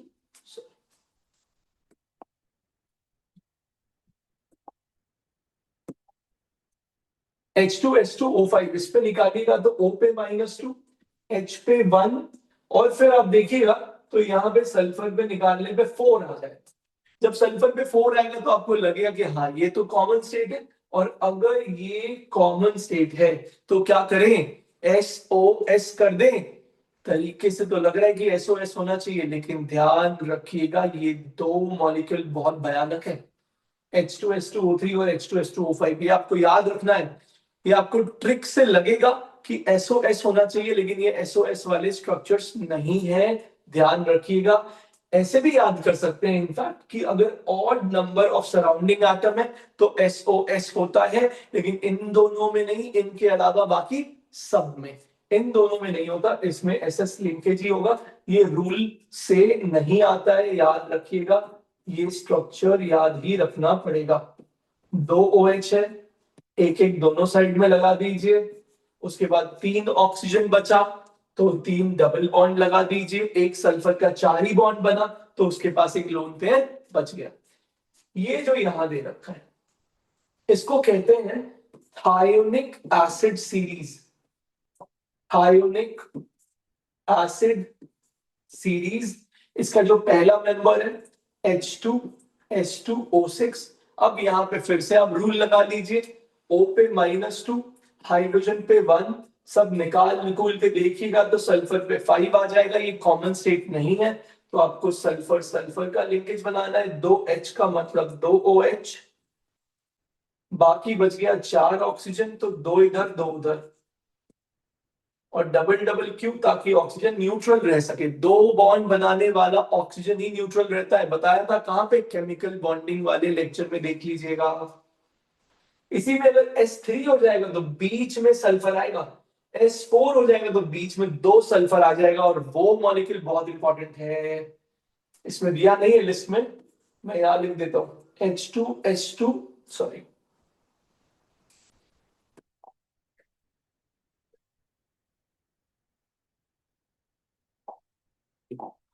उसको यहां पे अलग लिख देता हूं, H2S4O6, इसका नाम होता है टेट्रा थायोनिक एसिड। बनता कैसे, 4 सल्फर ऐसे ऐसे ऐसे ऐसे, 2H का 2OH, और 2 डबल बॉन्ड इधर, 2 डबल बॉन्ड उधर, इस तरह से बना सकते हैं। आगे देखते हैं, H2SO4, इसमें कुछ भी नहीं है, सल्फ्यूरिक एसिड, बेसिसिटी क्या होगा, 2 होगा, कोई दिक्कत नहीं है। H2S2O7 ऑक्सीडेशन स्टेट निकालेगा, रेंज में भी आएगा और कॉमन भी आएगा, मतलब इसमें आप SOS बना सकते हैं, ये फेमस ओलियम है अपना, SOS, और 2 हाइड्रोजन के लिए 2OH, बाकी 4 ऑक्सीजन बचा, तो 2 इधर 2 उधर,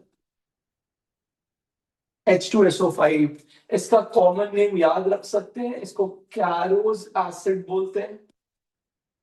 ऑक्सीडेशन स्टेट निकालेगा तो रेंज के बाहर आ जाएगा, मतलब इसमें पेरोक्सी लिंकेज है, इसमें पेरोक्सी लिंकेज होगा, ध्यान रखिएगा।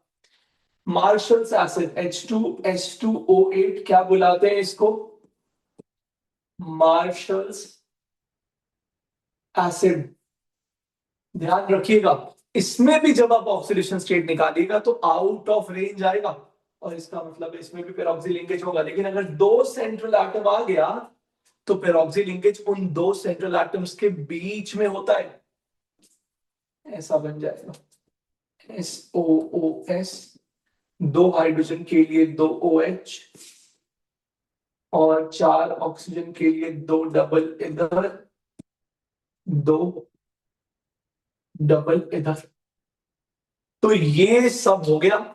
इसके साथ ग्रुप 16 खत्म होता है, बोलिए कोई डाउट है तो।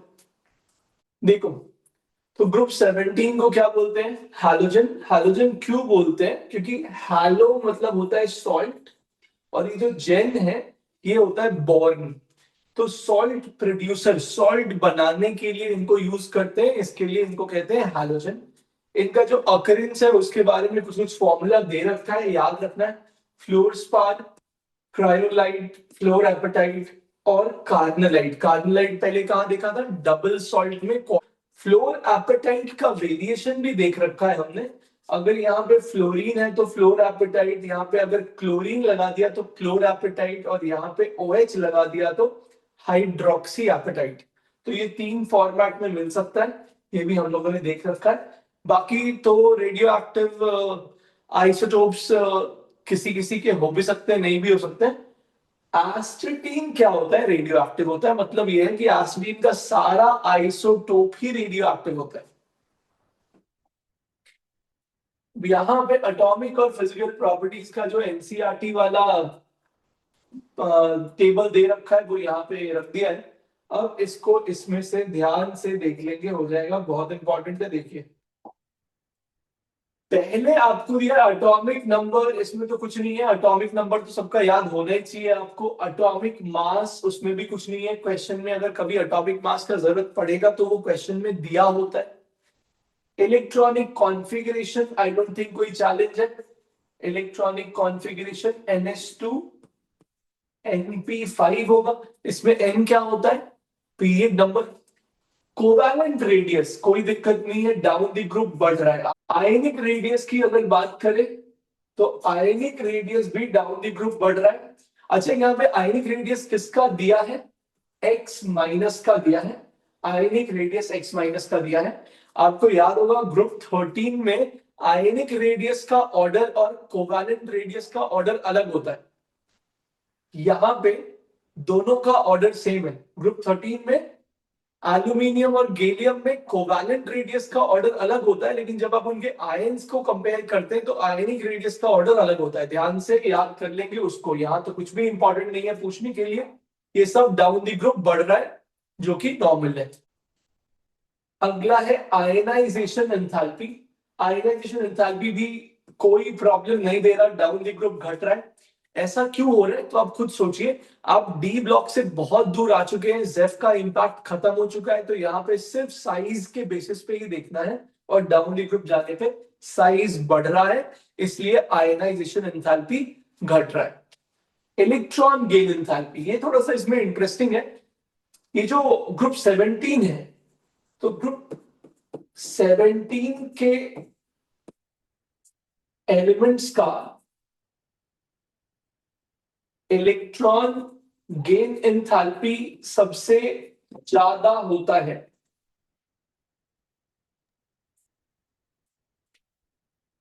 रिस्पेक्टिव पीरियड्स में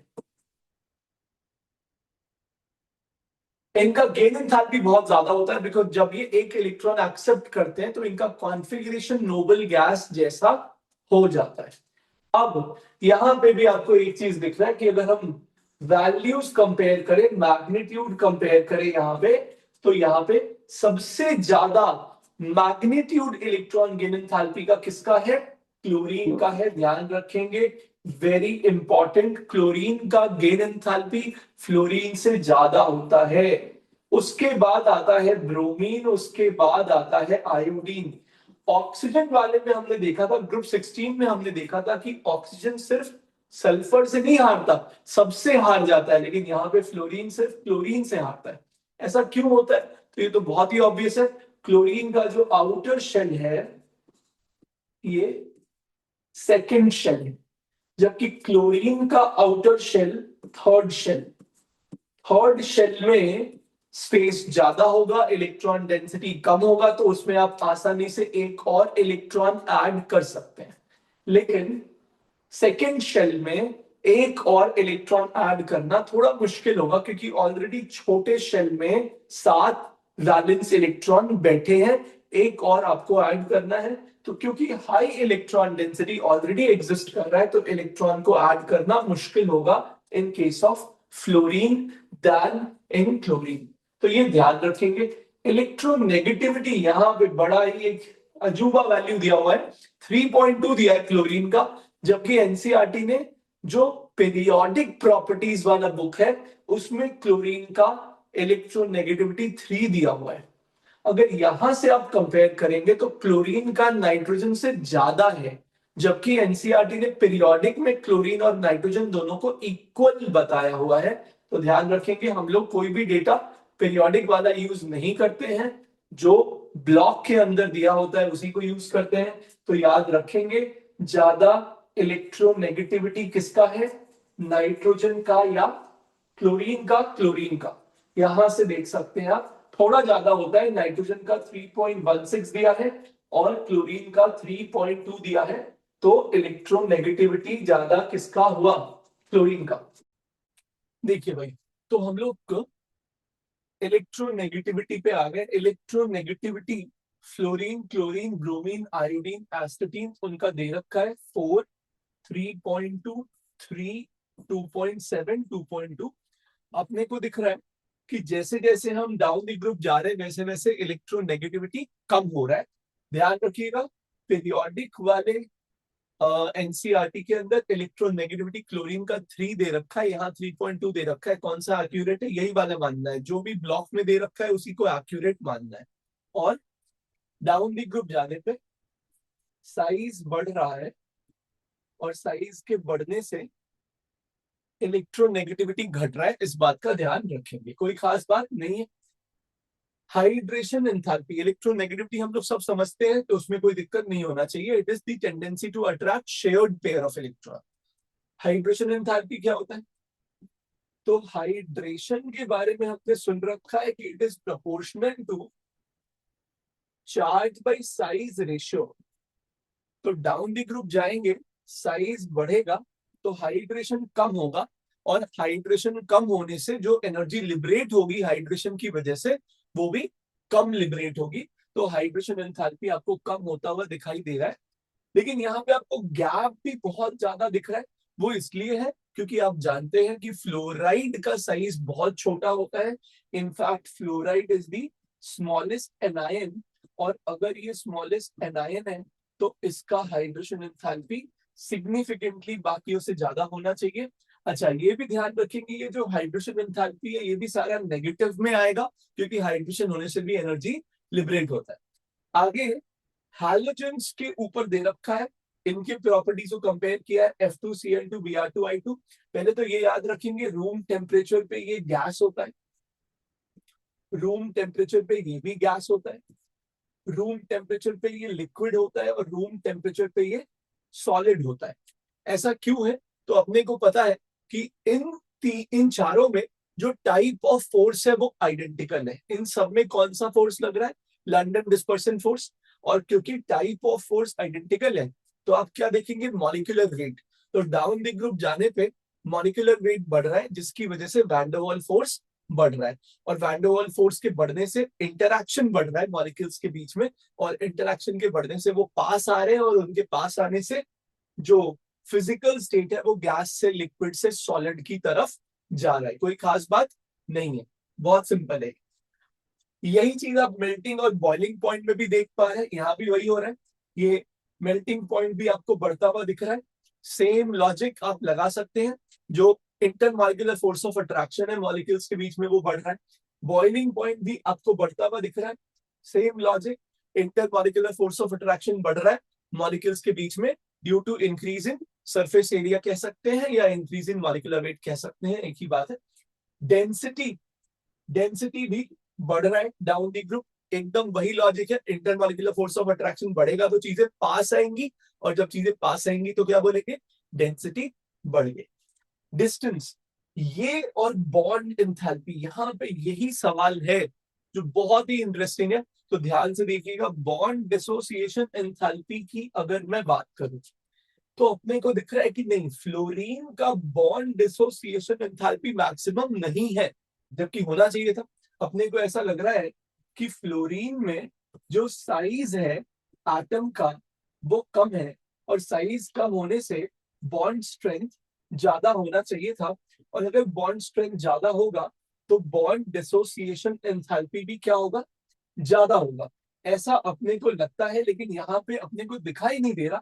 अपने को देखने पे लग रहा है कि यार ये तो फ्लोरीन का मैक्सिमम बॉन्ड डिसोसिएशन एंथैल्पी नहीं दिख रहा है यहाँ पे।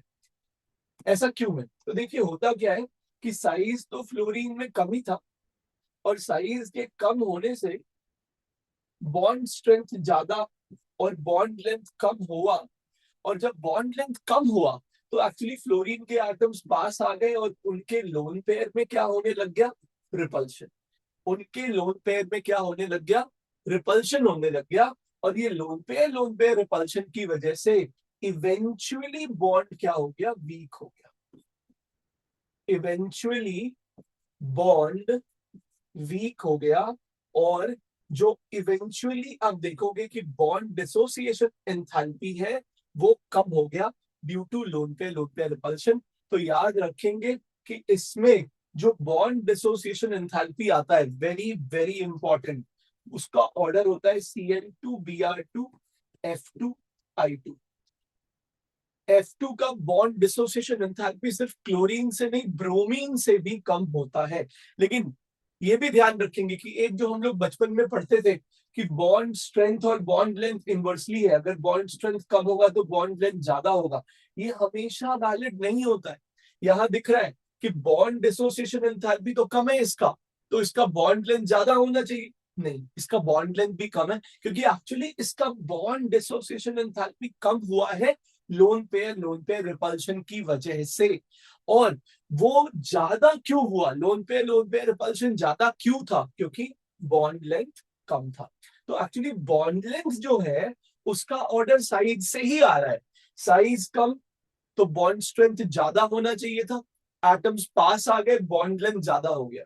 तो ये जो है ये साइज से ही आ रहा है, लेकिन जो बॉन्ड डिसोसिएशन एंथैल्पी है उसका ऑर्डर किससे आ रहा है? उसका ऑर्डर लोन पे रिपल्शन से आ रहा है, और ये ऑर्डर आता है बॉन्ड डिसोसिएशन एंथैल्पी का। आप कह सकते हैं बॉन्ड स्ट्रेंथ का भी बोल दीजिए। बॉन्ड लेंथ का ऑर्डर साइज से ही आता है, साइज बढ़ा तो बॉन्ड लेंथ बढ़ा। एक लास्ट पॉइंट दे रखा है इलेक्ट्रोड पोटेंशियल के ऊपर। इलेक्ट्रोड पोटेंशियल की वैल्यूज दे रखी है। सबसे ज्यादा रिडक्शन पोटेंशियल की वैल्यू किसके लिए आती है? फ्लोरीन के लिए। तो अपने को ये बात पहले से ही पता है कि फ्लोरीन का जो ऑक्सीडाइजिंग नेचर है वो सबसे ज्यादा है पूरे पीरियोडिक टेबल में। मोस्ट ऑक्सीडाइजिंग नेचर किसका है? फ्लोरीन का है। अब चाहिए तो याद भी रख सकते हैं कि fluorine is the best oxidising agent because of maximum reduction potential. खुद को रिड्यूस करने का एबिलिटी ज्यादा है, इसीलिए दूसरे को ऑक्सीडाइज करने का एबिलिटी ज्यादा है। ऑक्सीडाइजिंग एजेंट बेस्ट होता है फ्लोरीन, हाईएस्ट रिडक्शन पोटेंशियल है उसका। ऐसा क्यों है? हाइड्रेशन एंथैल्पी की वजह से। हाई हाइड्रेशन एंथैल्पी की वजह से फ्लोरीन जो होता है वो आसानी से फ्लोराइड बना लेता है, क्योंकि वो फ्लोराइड जो बना उसका क्या होने वाला है? हाइड्रेशन होने वाला है। तो ये ध्यान रखेंगे, इसमें ऑर्डर सिंपल है, डाउन द ग्रुप घटता है। नॉन मेटल्स में याद रखेंगे रिएक्टिविटी अगर पूछे तो ये थोड़ा अजीब सवाल हो जाता है, बट एनसीईआरटी में जो स्टेटमेंट लिखा हुआ है उसके अकॉर्डिंग हैलोजेंस में रिएक्टिविटी डाउन द ग्रुप घटता है, जबकि अल्कली मेटल्स में रिएक्टिविटी डाउन द ग्रुप बढ़ता था। तो अगले स्लाइड पे आ जाते हैं। यहाँ पे कुछ इंपॉर्टेंट पॉइंट लिखा हुआ है हैलोजन के बारे में। All halogens are coloured. यहाँ पे कलर्स दे रखे हैं, कलर्स आपको पता होना चाहिए। फ्लोरीन येलो कलर का होता है। अगर आप कुछ और बुक में, ये एनसीईआरटी का लिखा हुआ चीज है, अगर कुछ और बुक में देखिएगा तो वहां पे लिखा रहता है पेल येलो, बट ठीक है, जो एनसीईआरटी में लिखा है उसको भी याद रखना है। क्लोरीन ग्रीनिश येलो कलर का होता है। ब्रोमीन रेडिश ब्राउन होता है, एनसीईआरटी में रेड लिखा हुआ है तो वो भी ध्यान रखिएगा। और आयोडीन वायलेट कलर का होता है। अब ये कलर के ऊपर 2017 में एडवांस में क्वेश्चन आ चुका है। दो चीज पूछा था, एक पूछा था कलर क्यों आता है, और दूसरा पूछा था कि कलर में ये जो चेंज आ रहा है वो क्यों आता है। तो बहुत सिंपल है, इसमें कलर आता है होमो लूमो ट्रांजिशन की वजह से। आपको याद रखना है कलर क्यों आता है, होमो लूमो ट्रांजिशन की वजह से। अब सवाल ये उठता है कि इसका होमो और लूमो क्या होगा। तो वैसे तो क्लोरीन ब्रोमीन आयोडीन ये सब हमारे एमओटी में नहीं है, क्योंकि हमको तो एमओटी 20 इलेक्ट्रॉन तक ही पढ़ना है, लेकिन फ्लोरीन के बेसिस पे ही मोस्टली आपको आंसर देना पड़ेगा। तो फ्लोरीन का आप एमओटी के अकॉर्डिंग कॉन्फ़िगरेशन लिख सकते हैं। It will be sigma 1s2, sigma star 1s2, sigma 2s2, sigma star 2s2, sigma 2pz2, pi 2px2 is equal to pi 2py2, और उसके बाद आ जाएगा पाई स्टार 2px और पाई स्टार 2py। इनमें भी दो दो इलेक्ट्रॉन होगा, और फिर रहेगा सिग्मा स्टार 2pz जो कि खाली होगा। तो इसका हाईएस्ट ऑक्यूपाइड मॉलिक्यूलर ऑर्बिटल कौन सा है? Pi star. और इसका लोएस्ट अनऑक्यूपाइड मॉलिक्यूलर ऑर्बिटल कौन सा है? Sigma star. तो याद रखेंगे होमो लूमो ट्रांजिशन की वजह से कलर आता है। पहला चीज तो ये हो गया, होमो कौन है? Pi star. लूमो कौन है? Sigma star. फिर ये पूछा था कि कलर में चेंज क्यों आ रहा है। तो आप ऐसे याद रखिए, वैसे तो देखिए फ्लोरीन क्लोरीन ब्रोमीन आयोडीन में डिफरेंस होगा। फ्लोरीन में sp मिक्सिंग नहीं होता है, लेकिन क्लोरीन ब्रोमीन आयोडीन में sp मिक्सिंग होता है, जिसकी वजह से चेंजेस आएंगे। लेकिन सिंपल अगर आंसर देने की कोशिश करी जाए यहाँ पे, तो आप ऐसा कह सकते हैं कि जब हम डाउन द ग्रुप जाते हैं तो अपने को पता है कि साइज में चेंज आना कम हो जाता है, यानी शेल्स पास आने लग जाते हैं, और शेल पास आने से जो होमोलूमो गैप है वो घट जाएगा, और होमोलूमो गैप के घटने से क्या होगा? इलेक्ट्रॉन को ऊपर भेजना आसान हो जाएगा, कम एनर्जी लगेगा। कम एनर्जी लगेगा मतलब वेवलेंथ ज्यादा लगेगा। बट ये बात हो रही है किसकी? एब्जॉर्ब्ड की। और आपको जो ऑब्जर्व होता है वो एब्जॉर्ब का कॉम्प्लीमेंट्री होता है, उसी के हिसाब से कलर में ग्रेडेशन आ रहा है। सीधा याद रखिएगा कलर चेंज क्यों हो रहा है, होमो लूमो गैप के घटने की वजह से। होमो और लूमो कौन है ये भी याद रखना पड़ेगा। क्लोरीन ब्रोमीन आयोडीन का नहीं करना है, आप फ्लोरीन के बेसिस पे ही आंसर दे सकते हैं। आगे देखिए, fluorine and chlorine react with water, अभी आगे देखेंगे रिएक्शंस। ब्रोमीन और iodine are sparingly soluble in water, इसमें भी अगर ज्यादा बात करी जाए तो ब्रोमीन ज्यादा सॉल्युबल होता है आयोडीन के मुकाबले पानी में, but are soluble in various organic solvents. Obviously non polar है, तो अगर नॉन पोलर है तो डेफिनेटली ऑर्गेनिक सॉल्वेंट यानी नॉन पोलर सॉल्वेंट में क्या होगा, सॉल्युबल होगा। CCl4 CH2 ये सब क्या है, नॉन पोलर सॉल्वेंट है। आगे देखते हैं केमिकल प्रॉपर्टीज, इसमें पहला आ गया ऑक्सीडेशन स्टेट। अपने को पता है कि फ्लोरीन तो सिर्फ -1 ऑक्सीडेशन स्टेट ही दिखा पाता है, क्योंकि फ्लोरीन से ज्यादा इलेक्ट्रोनेगेटिव तो कोई है नहीं।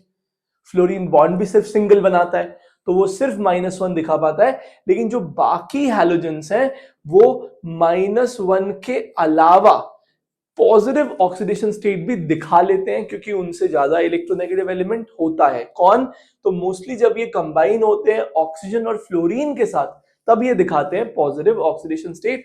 तो ये स्टेट्स कब मिलते हैं, जब जनरली ये कंबाइन होते हैं ऑक्सीजन और फ्लोरीन के साथ।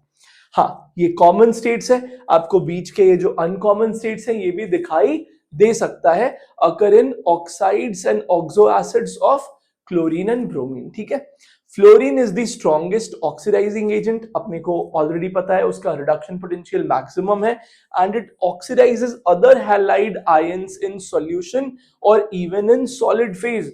अब अगर आप उसके साथ कोई भी हैलाइड आयन ले लीजिएगा तो उस हैलाइड आयन को वो ऑक्सीडाइज कर देगा और खुद को रिड्यूस कर लेगा, क्योंकि वो तो सबको ऑक्सीडाइज कर सकता है, स्ट्रॉन्गेस्ट ऑक्सीडाइजिंग एजेंट है।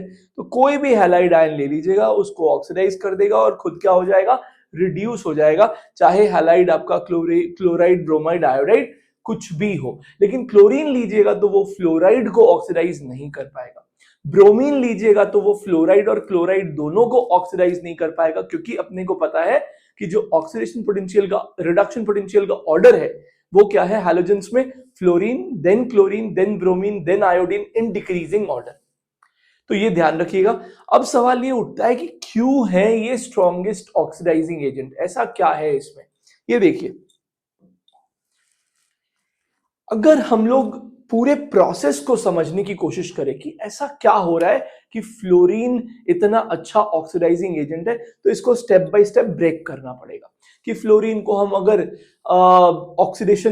उसका अगर रिडक्शन हम करना चाहें तो स्टेप बाय स्टेप हम उसका रिडक्शन कैसे करेंगे। तो पहले आपको फ्लोरीन गैसियस स्टेट में मिलेगा, आपको पहले उसका बॉन्ड डिसोसिएट करके उसको एटॉमिक फॉर्म में लेके जाना पड़ेगा, फिर आप उसमें इलेक्ट्रॉन ऐड कीजिएगा, वो एनायन बनेगा, और फिर सब कुछ पानी में चल रहा है तो वो एनायन का हाइड्रेशन होगा।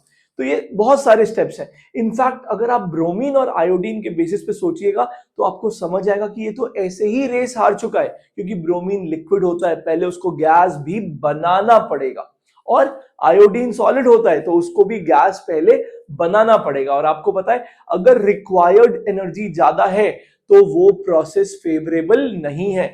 हम लोगों को ये चेक करना है कि कहां रिक्वायर्ड एनर्जी कम से कम है और कहां रिलीज्ड एनर्जी ज्यादा से ज्यादा है। That kind of process is favourable. जैसे अगर मैं यहां पे देखूं तो मेन लड़ाई किसमें है, फ्लोरीन और क्लोरीन में। ब्रोमीन और आयोडीन हार चुका है क्योंकि वो गैस भी नहीं होते, उनको पहले गैस भी बनाना पड़ेगा और उसके लिए भी एनर्जी रिक्वायर होगी। लेकिन अगर मैं फ्लोरीन और क्लोरीन की बात करूं तो बॉन्ड डिसोसिएशन एंथैल्पी किसको कम लगेगा, अपने को पता है ये रिक्वायर्ड है, तो ये कम लगे तो बढ़िया। तो ये कम किसको लगेगा, अभी देखा था कि फ्लोरीन का बॉन्ड डिसोसिएशन एंथैल्पी कम होता है तो फ्लोरीन को कम लगेगा। तो ये वाला मैच कौन जीत गया, फ्लोरीन क्लोरीन में फ्लोरीन जीत गया, क्योंकि रिक्वायर्ड अगर कम लगे तो बढ़िया होता है। अब इलेक्ट्रॉन ऐड करने की बात है तो फ्लोरीन में आसानी से ऐड होगा या क्लोरीन में, तो यहां पे क्लोरीन जीत जाएगा, बिकॉज गेन एंथैल्पी पूरे टेबल में क्लोरीन का मैक्सिमम है।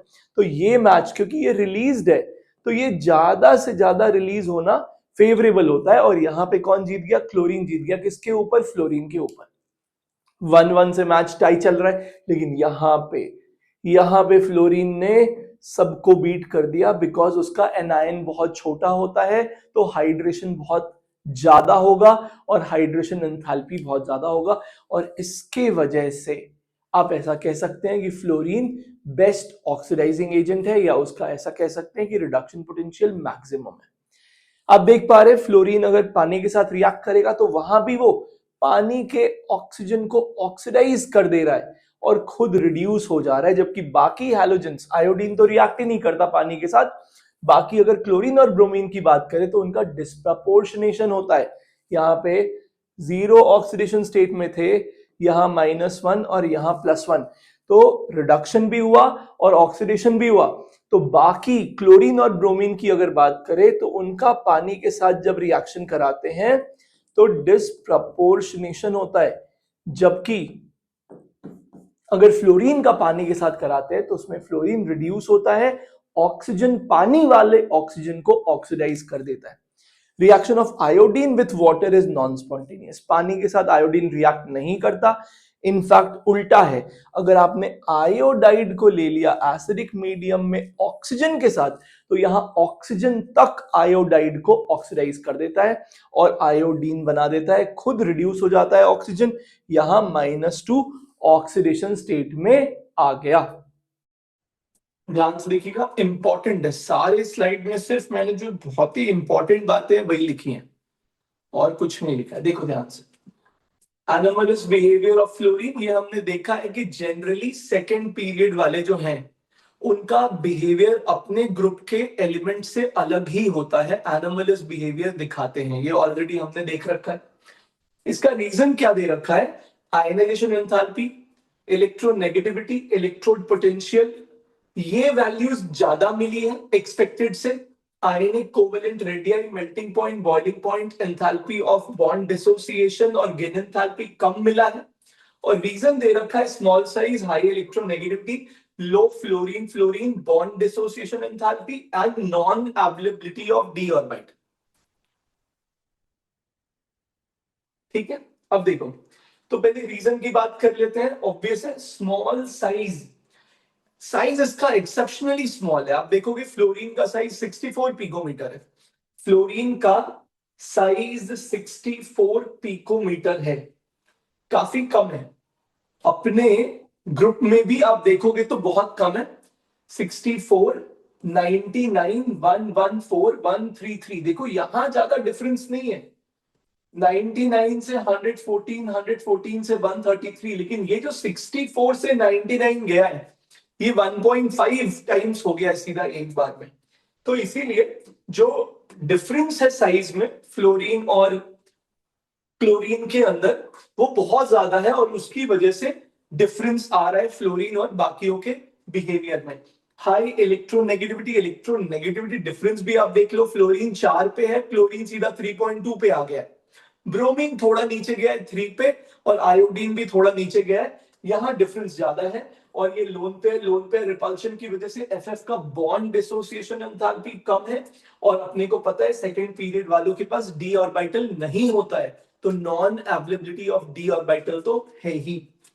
और इसकी वजह से हो क्या रहा है, आयनाइजेशन एंथैल्पी साइज छोटा होने की वजह से बहुत ज्यादा आ रहा है, इलेक्ट्रोनेगेटिविटी भी साइज छोटा होने की वजह से बहुत ज्यादा आ रहा है, और इलेक्ट्रोड पोटेंशियल इसके आयन का साइज छोटा होने की वजह से बहुत ज्यादा हाइड्रेशन एंथैल्पी आया, और उसकी वजह से इलेक्ट्रोड पोटेंशियल भी बहुत ज्यादा आ रहा है एक्सपेक्टेड से। वहीं पे आयनिक कोवेलेंट रेडियाई बहुत कम है, मेल्टिंग पॉइंट बॉइलिंग पॉइंट कम है, weak intermolecular force of attraction की वजह से, जो भी इवेंचुअली साइज पे डिपेंड करता है, या आप ऐसा कह सकते हो कि मॉलिक्यूलर वेट पे डिपेंड करता है। एंथैल्पी ऑफ बॉन्ड डिसोसिएशन ये कम है ड्यू टू लोन पे रिपल्शन। गेन एंथैल्पी कम है अगेन साइज की वजह से, क्योंकि साइज कम है तो जो ऑलरेडी इलेक्ट्रॉन अवेलेबल है उनकी डेंसिटी वैलेंस शेल में ज्यादा है, जिसकी वजह से एक इलेक्ट्रॉन को ऐड करना मुश्किल हो रहा है इन केस ऑफ फ्लोरीन। अब देखिए, HF लिक्विड है, बाकी जो सारे HX है मतलब HCl, HBr, HI, ये सारे गैस हैं। ऐसा क्यों है? बिकॉज HF के मॉलिक्यूल्स में आपस में हाइड्रोजन बॉन्डिंग लगेगा, लेकिन HCl, HBr, HI इनमें क्या लगेगा? Dipole dipole interaction. इसीलिए क्योंकि HF में हाइड्रोजन बॉन्डिंग लगेगा, HF में मॉलिक्यूल पास आ जाएंगे और उसकी वजह से उसका जो नेचर है वो चेंज हो गया, वो फिजिकल स्टेट क्या है? लिक्विड है। लेकिन हाँ, ये भी बात इंपॉर्टेंट है कि उसका बॉइलिंग पॉइंट 293 ही है, जबकि पानी का कितना होता है? 373। तो याद रखेंगे, पानी और HF में आपसे बॉइलिंग पॉइंट का अगर ऑर्डर पूछे तो पानी का ज्यादा होता है। इंपॉर्टेंट सवाल है ये। ऐसा इसलिए होता है कि क्योंकि जब आप देखोगे तो HF का हाइड्रोजन बॉन्डिंग वाटर से स्ट्रॉन्ग है, HF का हाइड्रोजन बॉन्डिंग वाटर से स्ट्रॉन्ग है, लेकिन फिर भी पानी का बॉइलिंग पॉइंट ज्यादा क्यों है? क्योंकि एक्सटेंट ऑफ हाइड्रोजन बॉन्डिंग ज्यादा है। HF में पर मॉलिक्यूल 2 हाइड्रोजन बॉन्ड बनता है, जबकि पानी में पर मॉलिक्यूल 4 हाइड्रोजन बॉन्ड बनता है। तो वीक हाइड्रोजन बॉन्डिंग होते हुए भी HF के रिस्पेक्ट में पानी का, फिर भी पानी का बॉइलिंग पॉइंट ज्यादा है, due to number of hydrogen bonds के ज्यादा होने की वजह से। Chlorine forms only one oxo acid, अभी आगे आएगा, देख लेंगे। ये यहां पे अपने को जो ये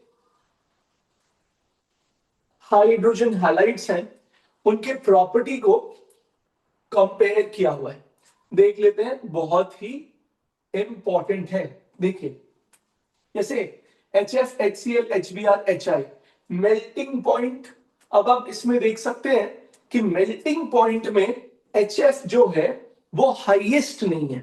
मेल्टिंग पॉइंट में HF हाईएस्ट नहीं है। इसको लोग ऐसे याद रखते हैं कि 15, 16, 17। 16 में मेल्टिंग और बॉइलिंग दोनों आप जैसा एक्सपेक्ट कर रहे हैं वैसा ही है। अब पहला सवाल तो ये उठता है कि एक्सपेक्ट क्या कर रहे हैं? तो हाइड्रोजन बॉन्डिंग की वजह से पहले वाले ज्यादा, और उसके बाद बाकियों में हाइड्रोजन बॉन्डिंग नहीं हो रहा है, तो down the group molecular weight बढ़ने की वजह से ज्यादा। तो 16 में कोई प्रॉब्लम नहीं है, मेल्टिंग और बॉइलिंग दोनों का ऑर्डर सेम आता है, पानी ज्यादा, उसके बाद H2TE, H2SC, H2S and decreasing order. और ऐसा क्यों हुआ? पानी में H बॉन्डिंग, बाकी में मॉलिक्यूलर वेट। 15 में प्रॉब्लम है बॉइलिंग में, बॉइलिंग प्रॉब्लम है 15 में, मेल्टिंग में प्रॉब्लम नहीं है। 15 में मेल्टिंग में प्रॉब्लम नहीं है, मेल्टिंग में आप अमोनिया को ज्यादा एक्सपेक्ट कर रहे हैं हाइड्रोजन बॉन्डिंग की वजह से, और वो ज्यादा भी है। 17 में बॉइलिंग में प्रॉब्लम नहीं है, मेल्टिंग प्रॉब्लम है। मेल्टिंग, ये याद रखना पड़ेगा आपको कि प्रॉब्लम कहां है। अब यहां पे आपको याद है कि 17 में प्रॉब्लम किसमें है? मेल्टिंग में। तो आपको दिख भी रहा है कि होना तो वैसे, मैं तो ये सोच रहा था कि HF जो है, HF जो है उसमें H बॉन्डिंग है, और H बॉन्डिंग की वजह से HF का मेल्टिंग पॉइंट ज्यादा होना चाहिए, लेकिन क्या सबसे ज्यादा दिख रहा है क्या? नहीं। यहाँ पे ऑर्डर क्या आ रहा है? HI, HF, HBr, HCl। ये सेकंड पे क्यों आया? ये HF कम क्यों हो गया? ये आपने पी ब्लॉक के अंदर पढ़ रखा है। यहाँ पे क्या होता है बताइए? HF के अंदर जो H बॉन्डिंग होता है वो एक चेन में होता है, जिगजैग स्ट्रक्चर में होता है। जो लेयर्स होते हैं वो जिगजैग स्ट्रक्चर के, उनके बीच में H बॉन्डिंग अच्छे से नहीं हो पाता है, इसलिए मेल्टिंग पॉइंट कम रहता है। आप याद रखिए, कुछ चीजें फैक्ट्स की तरह भी अभी याद रखिए। आप, उतना टाइम भी नहीं है आपके पास कि एकदम उसको एनालाइज करने बैठ जाएंगे, तो कुछ चीजें आप फैक्ट्स की जैसे याद रखिए। आपने पी ब्लॉक में पढ़ रखा है वैसे। चेन के बीच जो बनता है ना, जब जिगजैग स्ट्रक्चर बनता है उसके अंदर में एच बॉन्डिंग होता है HF में, लेकिन जो स्ट्रक्चर्स, जो लेयर्स होते हैं उनके बीच में नहीं होता है या कम होता है, इसकी वजह से HF का मेल्टिंग पॉइंट कम आता है। बाकी अगर बॉइलिंग की मैं बात करूं तो बॉइलिंग में अभी भी वो आपको मैक्सिमम ही दिख रहा है। एच बॉन्डिंग की वजह से मैक्सिमम हम एक्सपेक्ट भी कर ही रहे थे। ऑर्डर क्या आ जाएगा? HF सबसे ज्यादा, और उसके बाद मॉलिक्यूलर वेट, क्योंकि बाकी सब में टाइप ऑफ फोर्स क्या है? सेम है। तो ये दोनों में कोई दिक्कत नहीं है। बॉन्ड लेंथ में कोई दिक्कत नहीं है, डाउन द ग्रुप जाएंगे साइज बढ़ेगा, फ्लोरीन से, क्लोरीन से, ब्रोमीन से, आयोडीन, और अगर साइज बढ़ेगा तो बॉन्ड स्ट्रेंथ घटेगा, बॉन्ड लेंथ बढ़ेगा। तो बॉन्ड लेंथ बढ़ता हुआ दिख रहा है, और एंथैल्पी ऑफ डिसोसिएशन घटता हुआ दिख रहा है, क्योंकि बॉन्ड क्या हो रहा है? वीक होता जा रहा है। पीकेए, पीकेए ज्यादा मतलब एसिडिक स्ट्रेंथ कम, और पीकेए कम मतलब एसिडिक स्ट्रेंथ ज्यादा। मतलब यहाँ पे एसिडिक स्ट्रेंथ का भी कंपैरिजन करना होगा। देख लीजिए बहुत ही आसान है, एसिडिक स्ट्रेंथ का भी कंपैरिजन करना होगा, तो इसमें कोई खास बात नहीं है। आपको ऑलरेडी पता है कि जब आप HI, HBr, HCl, HF इनका आयन बनाएंगे तो आयन क्या बनेगा, आयन बन जाएगा I minus Br minus Cl minus F minus. और आप ये जानते हैं कि जैसे जैसे आयन का साइज छोटा होता जाएगा वैसे वैसे चार्ज डेंसिटी बढ़ता जाएगा, और चार्ज डेंसिटी के बढ़ने की वजह से आयन अनस्टेबल होता जाएगा, और आयन अनस्टेबल तो एसिडिक स्ट्रेंथ कम। थर्मल स्टेबिलिटी आपको मैंने कल ही बताया था, ये कोवैलेंट कंपाउंड्स के लिए डिपेंड करता है किस बात पे, ये कोवैलेंट कंपाउंड के लिए डिपेंड करता है बॉन्ड स्ट्रेंथ पे। तो बॉन्ड स्ट्रेंथ अगर HF का ज्यादा, बॉन्ड को तोड़ना मुश्किल, तो थर्मल स्टेबिलिटी भी ज्यादा, बॉन्ड को तोड़ना मुश्किल तो थर्मल स्टेबिलिटी भी ज्यादा। तो इस तरह से इसको डिस्कस कर सकते हैं। अगले स्लाइड पे आ जाते हैं, reactivity towards halogen.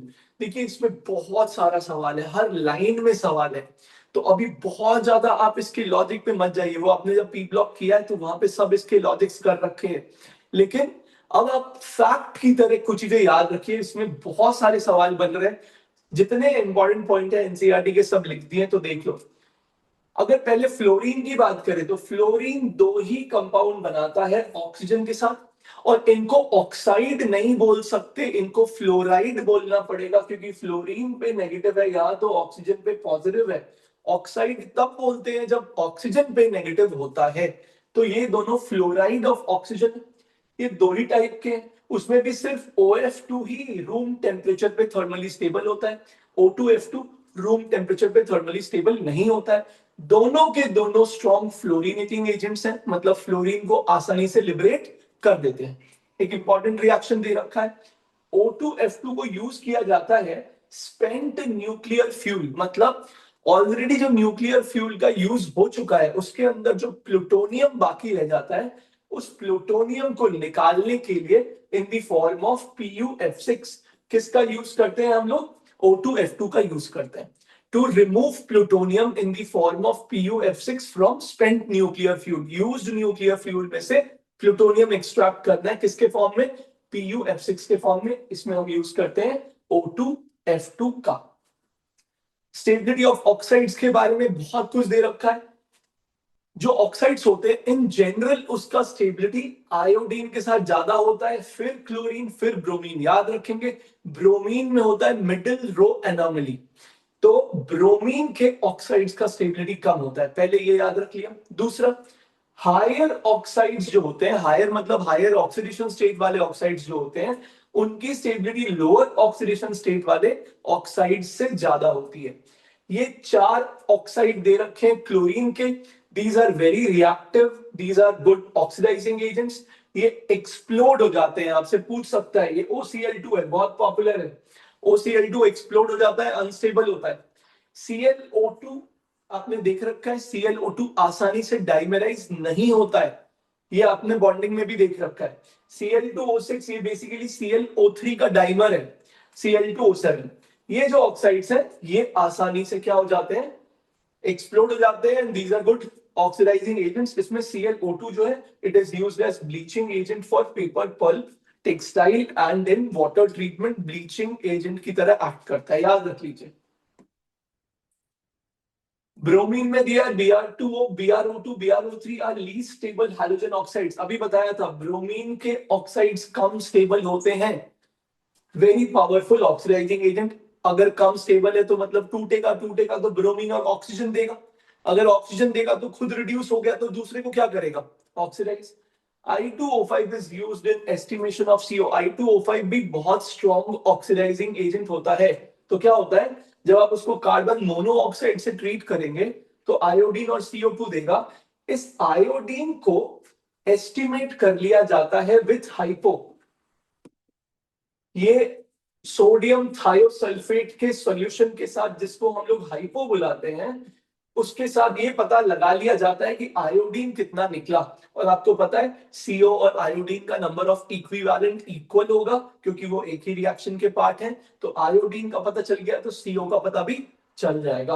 Reactivity towards metal, आपको पता है जैसे जैसे एनायन का साइज बढ़ता है वैसे वैसे उसका पोलराइजेबिलिटी बढ़ता है और पोलराइजेबिलिटी के बढ़ने से कोवैलेंट कैरेक्टर बढ़ता है। तो आयनिक कैरेक्टर का ऑर्डर क्या हो गया, ये हो गया। और कोवैलेंट का पूछता तो आयोडाइड का ज्यादा होता। ये भी आप जानते हैं कि अगर हायर ऑक्सीडेशन स्टेट है तो हैलाइड इज मोर कोवैलेंट।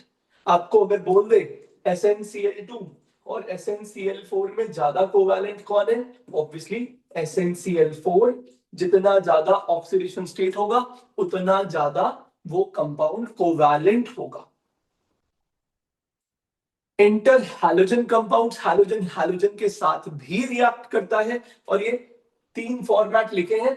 एक और फॉर्मेट होगा XX प्राइम। 4 फॉर्मेट के कंपाउंड्स बनाता है। इसमें जो X है वो सेंट्रल एटम है तो definitely that will be the larger atom. और X प्राइम जो है वो सराउंडिंग एटम है, so that will be the smaller atom. XX7 वाले फॉर्मेट में सिर्फ IF7 एग्जिस्ट करता है।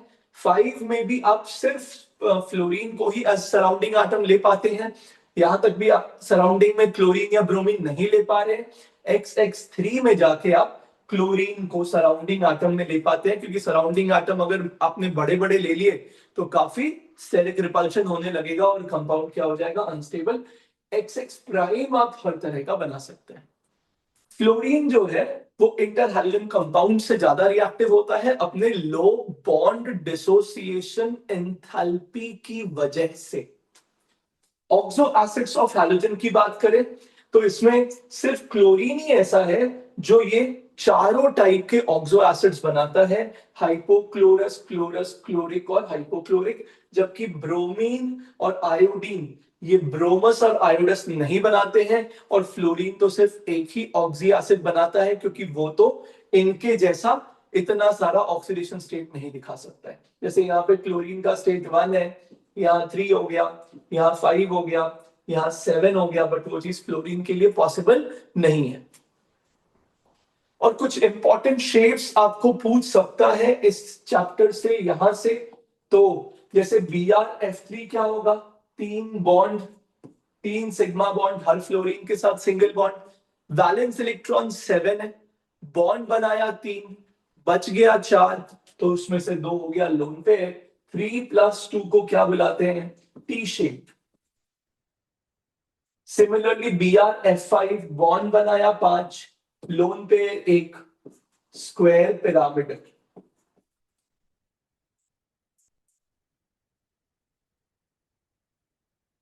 ClF3 बॉन्ड बनाया 3, लोन पेयर 2, ये भी टी शेप्ड।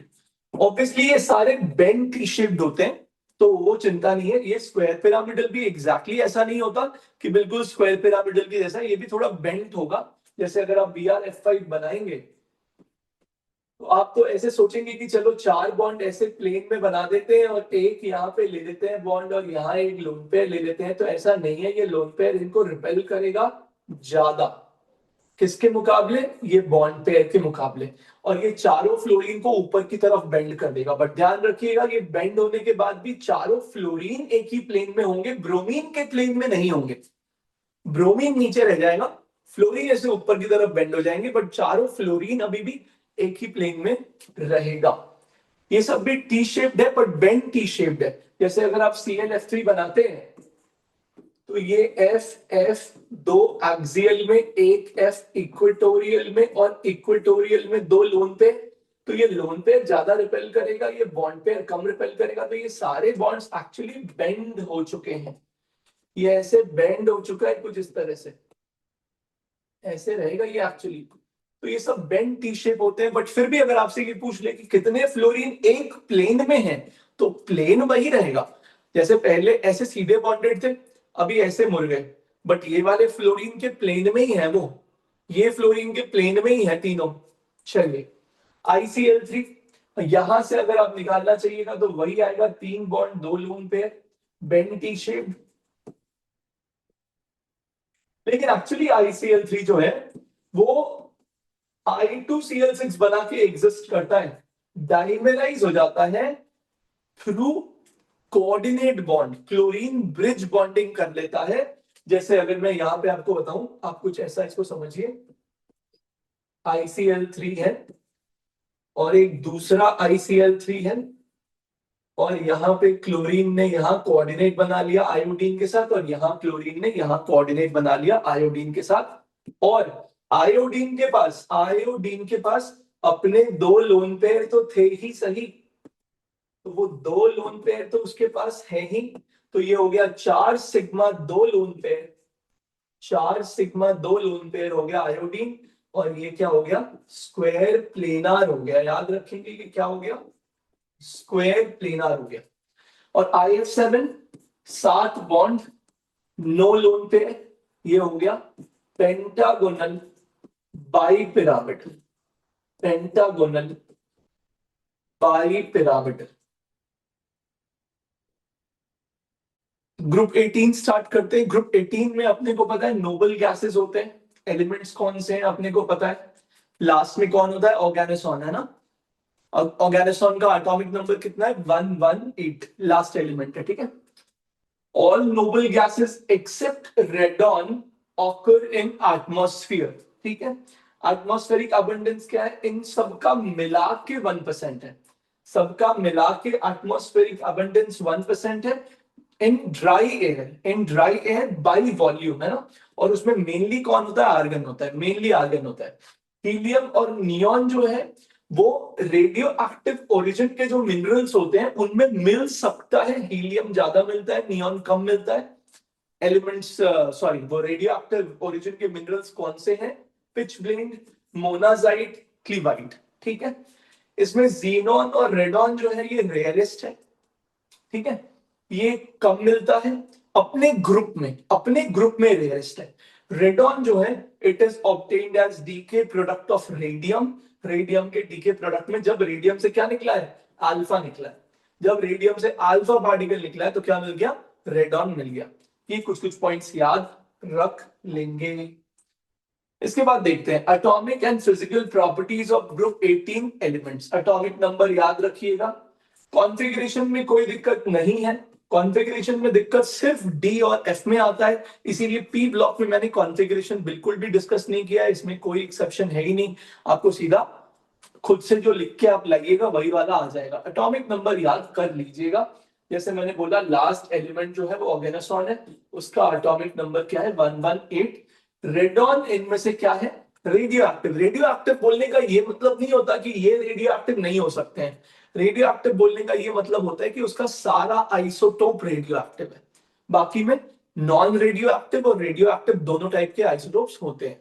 अब देखिए एटॉमिक मास में भी कुछ नहीं है, ये क्वेश्चन पेपर में दिया रहता है जहां जरूरत होता है। कॉन्फ़िगरेशन में भी कोई दिक्कत नहीं है। Atomic radius, atomic radius down the group बढ़ रहा है, आपको पता है पूरे पी ब्लॉक में एटॉमिक रेडियस का प्रॉब्लम सिर्फ एल्यूमिनियम गैलियम में। आयनाइजेशन एंथैल्पी, जैसे जैसे एटॉमिक रेडियस बढ़ रहा है वैसे वैसे घट रहा है, कोई दिक्कत नहीं है। यहां शेल बढ़ने से एटॉमिक रेडियस बढ़ रहा है, और यहां पे एटॉमिक रेडियस के बढ़ने से इलेक्ट्रॉन न्यूक्लियस से दूर जा रहा है और उसको निकालना आसान हो गया, तो एटॉमिक रेडियस के बढ़ने से इलेक्ट्रॉन निकालना आसान हो गया, तो आयनाइजेशन एंथैल्पी कम हो रहा है। इलेक्ट्रॉन गेन एंथैल्पी सबका पॉजिटिव है, पहली बार आप देख रहे हो। एक इसके पहले आपने देखा था पी ब्लॉक में नाइट्रोजन में, सिर्फ नाइट्रोजन में, यहाँ पूरे ग्रुप का आप क्या देख पा रहे हो, पॉजिटिव इलेक्ट्रॉन गेन एंथैल्पी है, मतलब ये इलेक्ट्रॉन को ऐड करना नहीं चाहते हैं due to their stable configuration. इनका ऑलरेडी इनर्ट गैस है तो इनका कॉन्फ़िगरेशन ऑलरेडी अच्छा है, तो ये इलेक्ट्रॉन ऐड नहीं करना चाहते हैं। उसमें भी अगर आप देखें तो जितना ज्यादा पॉजिटिव मतलब वो इलेक्ट्रॉन ऐड उतना ज्यादा नहीं करना चाहता है, और जितना कम पॉजिटिव मतलब रिलेटिवली उतनी आसानी से आप इलेक्ट्रॉन ऐड कर सकते हैं। ये पॉजिटिव वैल्यू का क्या मतलब हो गया कि अगर आप नियॉन में एक इलेक्ट्रॉन ऐड करने जाएंगे तो आपको इतना एनर्जी देना होगा। कुछ बात समझ आ रही है? तो ये इसका मतलब हो गया कि इसमें सबसे मुश्किल होगा इलेक्ट्रॉन ऐड करना। तो यहां पे अगर आप देखें कि अगर हम ईज की बात करें, ईज ऑफ इलेक्ट्रॉन एडिशन, तो सबसे आसानी से इलेक्ट्रॉन ऐड होगा हीलियम में, उसके बाद इलेक्ट्रॉन ऐड होगा रेडॉन में, उसके बाद ऐड होगा जीनॉन में, उसके बाद आर्गन ट्रिप्टन में इक्वली दे रखा है, और सबसे मुश्किल होगा इलेक्ट्रॉन को ऐड करना नियॉन में। ऐसे हम लोग ये जानते हैं कि सेकेंड पीरियड वालों में इलेक्ट्रॉन ऐड करना थर्ड पीरियड वालों से मुश्किल होता है पी ब्लॉक में, ये यहां पे भी दिख रहा है। डेंसिटी की अगर बात करें तो डेंसिटी यहां भी हमेशा की तरह दिख रहा है, no exception, down the group बढ़ रहा है, डाउन द ग्रुप बढ़ रहा है, यहाँ पावर में -4 है, यहाँ -3 है, डाउन द ग्रुप डेंसिटी बढ़ रहा है एज एक्सपेक्टेड। मेल्टिंग पॉइंट की हम यहाँ हीलियम के लिए बात ही नहीं करते हैं, ठीक है। हीलियम का बॉइलिंग पॉइंट ही कितना कम है, 4.2, lowest of any known substance. Helium का बॉइलिंग पॉइंट दुनिया में सबसे कम होता है, और मेल्टिंग पॉइंट में भी कोई एक्सेप्शन नहीं है, डाउन द ग्रुप बढ़ रहा है as expected. Why is this expected? क्योंकि ये एटम है, एटम नॉन पोलर होता है, तो एटम एटम के बीच में लंदन डिस्पर्सन फोर्स ऑपरेट करता है, तो सब में लंदन डिस्पर्सन फोर्स ही लग रहा है। जब सबका टाइप ऑफ फोर्स सेम ही हो गया तो फिर क्या देखोगे, एटॉमिक मास। एटॉमिक मास बढ़ेगा तो inter atomic force of attraction बढ़ेगा, और जब inter atomic force of attraction बढ़ेगा तो मेल्टिंग पॉइंट बढ़ेगा, बॉइलिंग पॉइंट भी बढ़ेगा। इसमें कोई प्रॉब्लम नहीं है, कोई एक्सेप्शनल कुछ नहीं है। यहां एटमॉस्फेरिक कंटेंट दे रखा है परसेंटेज बाय वॉल्यूम, आप देख सकते हैं कुछ खास नहीं है। तो ये वाले में आपको दिख रहा है कि अगर कुछ पूछने लायक है तो इलेक्ट्रॉन गेन एंथैल्पी है, बाकी में कोई खास सवाल नहीं बन रहा है इसमें पूछने के लिए। फिजिकल प्रॉपर्टी से स्टार्ट करते हैं। नोबल गैस का सबके सब कलरलेस, ऑर्डरलेस और टेस्टलेस होते हैं। दूसरी बात, स्पैरिंगली सॉल्युबल होते हैं वाटर में, एक्सपेक्टेड है क्योंकि ये एटम्स हैं तो ये नॉन पोलर होते हैं, और क्योंकि ये नॉन पोलर होते हैं तो स्पैरिंगली सॉल्युबल ही होंगे। बोलो ठीक है। ठीक है। हीलियम का बॉइलिंग पॉइंट सबसे कम होता है, हीलियम का बॉइलिंग पॉइंट सबसे कम होता है, लोएस्ट बॉइलिंग पॉइंट है ना। इसका बॉइलिंग पॉइंट हाइड्रोजन से भी कम होता है, ये थोड़ा यूनिक है क्योंकि हीलियम और हाइड्रोजन में हीलियम का मॉलिक्यूलर वेट ज्यादा है, लेकिन यही इकलौता ऐसा केस है जहां पे मॉलिक्यूलर वेट से ज्यादा प्रोमिनेंस सीधा सीधा एरिया को दिया जाता है। हीलियम एटॉमिक होता है, स्फेरिकल होता है, तो इसका जो सरफेस टू सरफेस इंटरैक्शन है वो कम होता है, और हाइड्रोजन मॉलिक्यूलर है, इलोंगेटेड है, तो जो इसका सरफेस टू सरफेस इंटरैक्शन होता है वो ज्यादा होता है, ऐसा कह सकते हैं। और हाइड्रोजन में वैन डर वाल्स फोर्स ज्यादा लगने की वजह से इसका बॉइलिंग पॉइंट हीलियम से ज्यादा हो जाता है, जबकि इसका मॉलिक्यूलर वेट हीलियम से कम था। डिफ्यूज हो सकता है, हीलियम डिफ्यूज हो जाता है रबर से, ग्लास से, प्लास्टिक से, मतलब आप उसके अंदर इसको स्टोर कीजिएगा निकल जाएगा बाहर। केमिकल प्रॉपर्टीज, इनर्ट होते हैं, अपने को पता है क्यों इनर्ट है, स्टेबल कॉन्फ़िगरेशन की वजह से। आयनाइजेशन एंथैल्पी अपने ग्रुप में, सॉरी अपने पीरियड में सबसे ज्यादा होता है नोबल गैस का। और पॉजिटिव गेन एंथैल्पी मतलब इलेक्ट्रॉन भी ऐड करना नहीं चाहते हैं। तो काफी टाइम तक तो हमको नोबल गैस के कंपाउंड्स के बारे में पता ही नहीं था। पता किसने लगाया पहली बार, नील बार्टलेट ने 1962 में एक एक्सपेरिमेंट कर रहा था वो ऑक्सीजन के साथ PtF6 का। उसने देखा कि ऑक्सीजन का आयनाइजेशन एनर्जी 1175 है, ये एटम नहीं है, O2 मॉलिक्यूल का।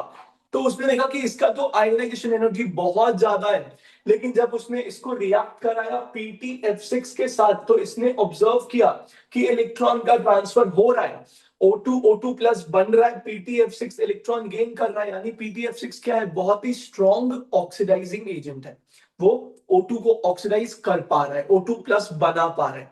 जब इलेक्ट्रॉन का ट्रांसफर हुआ तो उसको लगा कि यार O2 का तो 1175 है, जीनॉन का तो उससे कम ही है, तो अगर PtF6 O2 को ऑक्सीडाइज कर सकता है तो जीनॉन को क्यों नहीं कर सकता। उसने ट्राई किया and this is the first compound of noble gas. Colour NCERT में दोनों का रेडी दिया है, तो आप यही याद रखो। वैसे ये थोड़ा ऑरेंजिश होता है, बट आप दोनों का कलर रेडी याद रखो। नोबल गैस का पहला कंपाउंड, और इसमें दूसरा इंपॉर्टेंट सवाल है, इस कंपाउंड में प्लैटिनम का ऑक्सीडेशन स्टेट +5 होता है। +5 होता है यहाँ पे। PtF6 में प्लैटिनम 6 में था, बट जीनॉन के इलेक्ट्रॉन को एक्सेप्ट किया है उसने, तो वो चला गया है +5 में। अगला देखिए, जीनॉन के अलावा, जीनॉन के तो बहुत सारे कंपाउंड्स हैं, उसके अलावा बाकी एलिमेंट्स के कंपाउंड्स अभी ज्यादा डिटेल में स्टडी नहीं किए गए हैं। क्रिप्टॉन का एक ही कंपाउंड डिटेल में स्टडी किया गया है, दैट इज KrF2। रेडॉन के कंपाउंड्स आइसोलेट नहीं किए गए हैं। सिर्फ RnF2 ही एक ऐसा कंपाउंड है जिसको आइडेंटिफाई किया गया है रेडियो ट्रेसर टेक्निक से, लेकिन अभी भी इसको भी आइसोलेट नहीं किया गया है। आर्गन, हीलियम और नियॉन के कंपाउंड्स अभी तक नहीं मिले हैं। आगे चलते हैं, जीनॉन के कंपाउंड्स पे ही फोकस है क्योंकि मेनली कंपाउंड्स तो वही बनाता है। तो जीनॉन का फ्लोराइड 3 तरह का मिल जाता है आपको। अगर आप जीनॉन को एक्सेस में लेके फ्लोरीन के साथ इस टेम्परेचर और इस प्रेशर पे रिएक्ट कराइएगा तो XeF2 बनता है। अगर 1:5 के रेशियो में लीजिएगा तो XeF4 बनेगा। कंडीशंस भी याद रखिएगा। और अगर जीनॉन और फ्लोरीन को 1:20 के रेशियो में इस कंडीशन पे रिएक्ट कराइएगा तो XeF6 मिलेगा। XeF6 को बनाने का एक और तरीका दिया है, हम लोग अभी अभी पढ़ के आए थे कि O2F2 क्या होता है, good fluorinating agent, strong fluorinating agent, आसानी से फ्लोरीन ट्रांसफर कर सकता है। तो वो XeF4 को फ्लोरीन ट्रांसफर कर देता है और बना देता है XeF6 और खुद बन जाता है O2। तो एक और तरीका XeF6 को बनाने का। आगे देखिए, ये जो जीनॉन के फ्लोराइड्स है XeF2, XeF4 और XeF6, ये कलरलेस क्रिस्टलाइन सॉलिड्स हैं। कलरलेस क्रिस्टलाइन सॉलिड्स, लेकिन ये सबलाइन हो जाते हैं 298 केल्विन पे। सबलाइन हो जाते हैं 298 केल्विन पे, मतलब 298 केल्विन पे ये सॉलिड से क्या बन जाएगा, गैस बन जाएगा। रूम टेम्परेचर पे किस फॉर्म में मिलेगा, गैस के फॉर्म में मिलेगा। ये सब पावरफुल फ्लोरिनेटिंग एजेंट्स हैं। ये फ्लोरीन डोनर की तरह भी एक्ट कर सकते हैं और फ्लोरीन एक्सेप्टर की तरह भी एक्ट कर सकते हैं। यहाँ पे रिएक्शन में देखिए, अगर जीनॉन से ज्यादा नॉन मेटेलिक कुछ दिख रहा है तो उसको फ्लोरीन दे देगा, खुद XeF+ XeF3+ बन जाएगा, F को ट्रांसफर करेगा F- के फॉर्म में और उनको क्या बना देगा, PF6- और SbF6-। लेकिन अगर यहाँ पे मेटल दिया हुआ है तो फिर फ्लोरीन उससे एक्सेप्ट कर लेगा और M+ और XeF7- बन जाएगा। ध्यान रखिएगा, यहाँ पे अगर आपने फर्दर रिएक्शन कराया MF के साथ तो ये XeFa2- बन जाता है, जिसको हम लोग परजीनेट आयन कहते हैं। उसका शेप क्या होता है, एंटी प्रिज्मेटिक होता है, बट इतना शायद नहीं पूछेगा। XeF2 का अगर हाइड्रोलिसिस करा दे, हाइड्रोलिसिस ट्रेस ऑफ वाटर भी मिल गया तो हाइड्रोलाइज हो जाता है। हाइड्रोलिसिस करा दें तो जीनॉन का रिडक्शन हो रहा है, +2 से जा रहा है वो 0 में, और ये ऑक्सीजन ऑक्सीडाइज हो रहा है। तो आप बोलेंगे कि XeF2 का जो हाइड्रोलिसिस है ये एक रीडॉक्स रिएक्शन है। इंपॉर्टेंट सवाल है, ये पूछेगा XeF2 का हाइड्रोलिसिस क्या है, रीडॉक्स रिएक्शन। लेकिन XeF4 का अगर आप हाइड्रोलिसिस देखेंगे तो आपको डिस्प्रपोर्शनेशन दिखाई देगा। यहां XeF4 में जीनॉन +4 में है, यहां जीनॉन 0 में है, यहां जीनॉन +6 में है। तो जीनॉन का रिडक्शन भी हुआ और जीनॉन का ऑक्सीडेशन भी हुआ, तो क्या बोलेंगे यहाँ पे, जीनॉन का क्या हुआ, डिस्प्रपोर्शनेशन। यानी XeF4 का जो हाइड्रोलिसिस है वो डिस्प्रपोर्शनेशन है, XeF2 का जो हाइड्रोलिसिस है वो रिडॉक्स था, और XeF6 का जो हाइड्रोलिसिस है वो नॉन रिडॉक्स है, क्योंकि जीनॉन 6 का 6 में ही रह गया। जीनॉन 6 का 6 में ही रह गया, ये क्या है, नॉन रिडॉक्स है। XeF6 का हाइड्रोलिसिस 3 स्टेप में होता है। अगर आपने एक पानी लिया, मतलब पार्शियल हाइड्रोलिसिस किया, तो आपको XeOF4 बनता है। 2 पानी लिया तो XeO2F2 बनता है, और 3 पानी लिया तो XeO3 बनता है। वैसे सारे के सारे नॉन रिडॉक्स ही हैं, क्योंकि जीनॉन का ऑक्सीडेशन स्टेट इसमें कहीं भी चेंज नहीं हो रहा है। XeO3 कलरलेस एक्सप्लोसिव सॉलिड है, याद रखना है। पिरामिडल स्ट्रक्चर, अभी मैं स्ट्रक्चर अगले स्लाइड पे बता देता हूं। XeO F4 colourless volatile liquid है, स्क्वायर पिरामिडल। ठीक है, अच्छा तो पहले शेप्स की थोड़ी बात कर लेते हैं।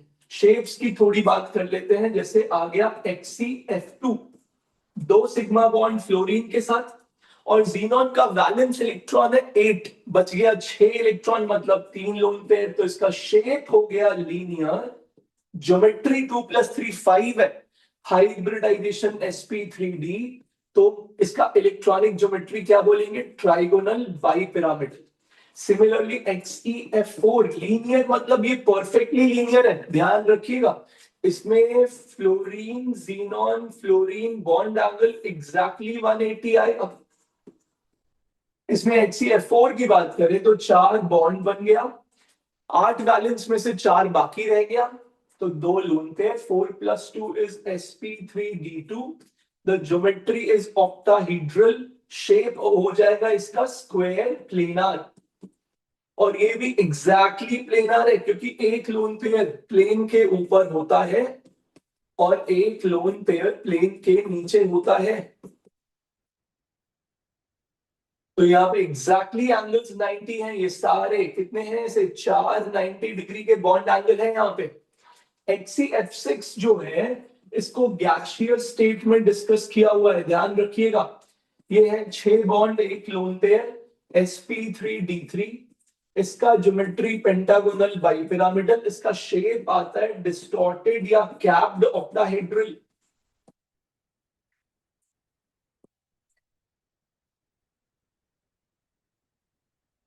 इसके अलावा दिया हुआ है XeO3। आपको पता है ऑक्सीजन को न्यूट्रल करने के लिए डबल बॉन्ड बनाना पड़ेगा, तो 3 डबली बॉन्डेड ऑक्सीजन, एक हो गया लोन पेयर, 3 सिग्मा बॉन्ड, एक lone pair, sp3। Geometry tetrahedral और शेप पिरामिडल, या आप इसको ट्राइगोनल पिरामिडल भी बोल सकते हैं। अगला हो गया XeOF4। सिग्मा बॉन्ड काउंट कीजिएगा तो 5 आएगा, 5 सिग्मा बॉन्ड, और एक लोन पेयर आएगा sp3d2। ज्योमेट्री इसका हो जाएगा ऑक्टाहेड्रल, शेप इसका हो जाएगा स्क्वायर पिरामिडल। ये ऑलमोस्ट प्लेनर होता है इसका फ्लोरीन वाला पार्ट, क्योंकि लगभग लगभग लोन पेयर के रिपल्शन को डबल बॉन्ड का रिपल्शन कैंसिल कर देता है, लगभग लगभग, पूरी तरह से नहीं। XeO2F2, यहां पे आप काउंट कीजिएगा तो 4 सिग्मा बॉन्ड, एक लोन पेयर, sp3d है, और शेप क्या हो जाएगा, सीसो। ज्योमेट्री क्या हो जाएगा, ट्राइगोनल बाइपिरामिडल। दिखेगा कैसा, तो डबल बॉन्ड आपको इक्वेटोरियल में डालना है, फ्लोरीन आपको एक्सियल में डालना है, लोन पेयर आपको इक्वेटोरियल में डालना है। लोन पेयर और डबल बॉन्ड को इक्वेटोरियल में पहले डालिएगा, और इलेक्ट्रोनेगेटिव एटम जो ज्यादा है उसको पहले एक्सियल में डालिएगा, ऐसा हो जाएगा। और ये शेप्स और ज्योमेट्री आपको याद रखना है। एक ये यूजेस वाला स्लाइड है, ये भी इंपॉर्टेंट है, देख लीजिए। नॉन इन्फ्लेमेबल होता है helium, used in filling balloons for helium, light है इसलिए। मेटेरोलॉजिकल ऑब्जर्वेशंस, ताकि ऊपर के एटमॉस्फेयर में जाके ऑब्जर्वेशंस ले। Used in gas cooled nuclear reactor. Liquid helium finds using cryogenic agent, बहुत कम बॉइलिंग पॉइंट है, यानी इसको लिक्विड स्टेट में रखने के लिए आपको उससे कम टेम्परेचर मेंटेन करना है। For carrying out various experiments at low temperature, used to produce and sustain powerful superconducting magnets which form an essential part of modern NMR spectrometer। ठीक है, आपने एमआरआई सुना होगा, वो एमआरआई के पीछे जो लॉजिक होता है वो क्या होता है, एनएमआर ही होता है, न्यूक्लियर मैग्नेटिक रेजोनेंस कहते हैं। तो magnetic resonance imaging system for clinical diagnosis, used as diluent for oxygen in modern diving apparatus। ये आपने कहां देख रखा है, सॉल्यूशन चैप्टर में डिस्कस करेंगे जब सॉल्यूशन में आएगा तब। Because of very low solubility in blood, neon is used in discharge tubes fluorescent bulbs for advertisement display purposes. Neon bulbs are used in botanical gardens and in greenhouses. Argon is used mainly to provide inert atmosphere reactions के दौरान in high temperature metallurgical processes, arc welding of metal alloy, and for filling electric bulbs. Also used in laboratory for handling substances that are air sensitive. Airs जो react कर जाते हैं उनको हम argon की atmosphere में रख देते हैं. No significant uses of xenon and krypton used in light bulbs designed for spatial purposes. तो यहाँ पे हम लोगों ने 16, 17, 18 खत्म कर लिया है.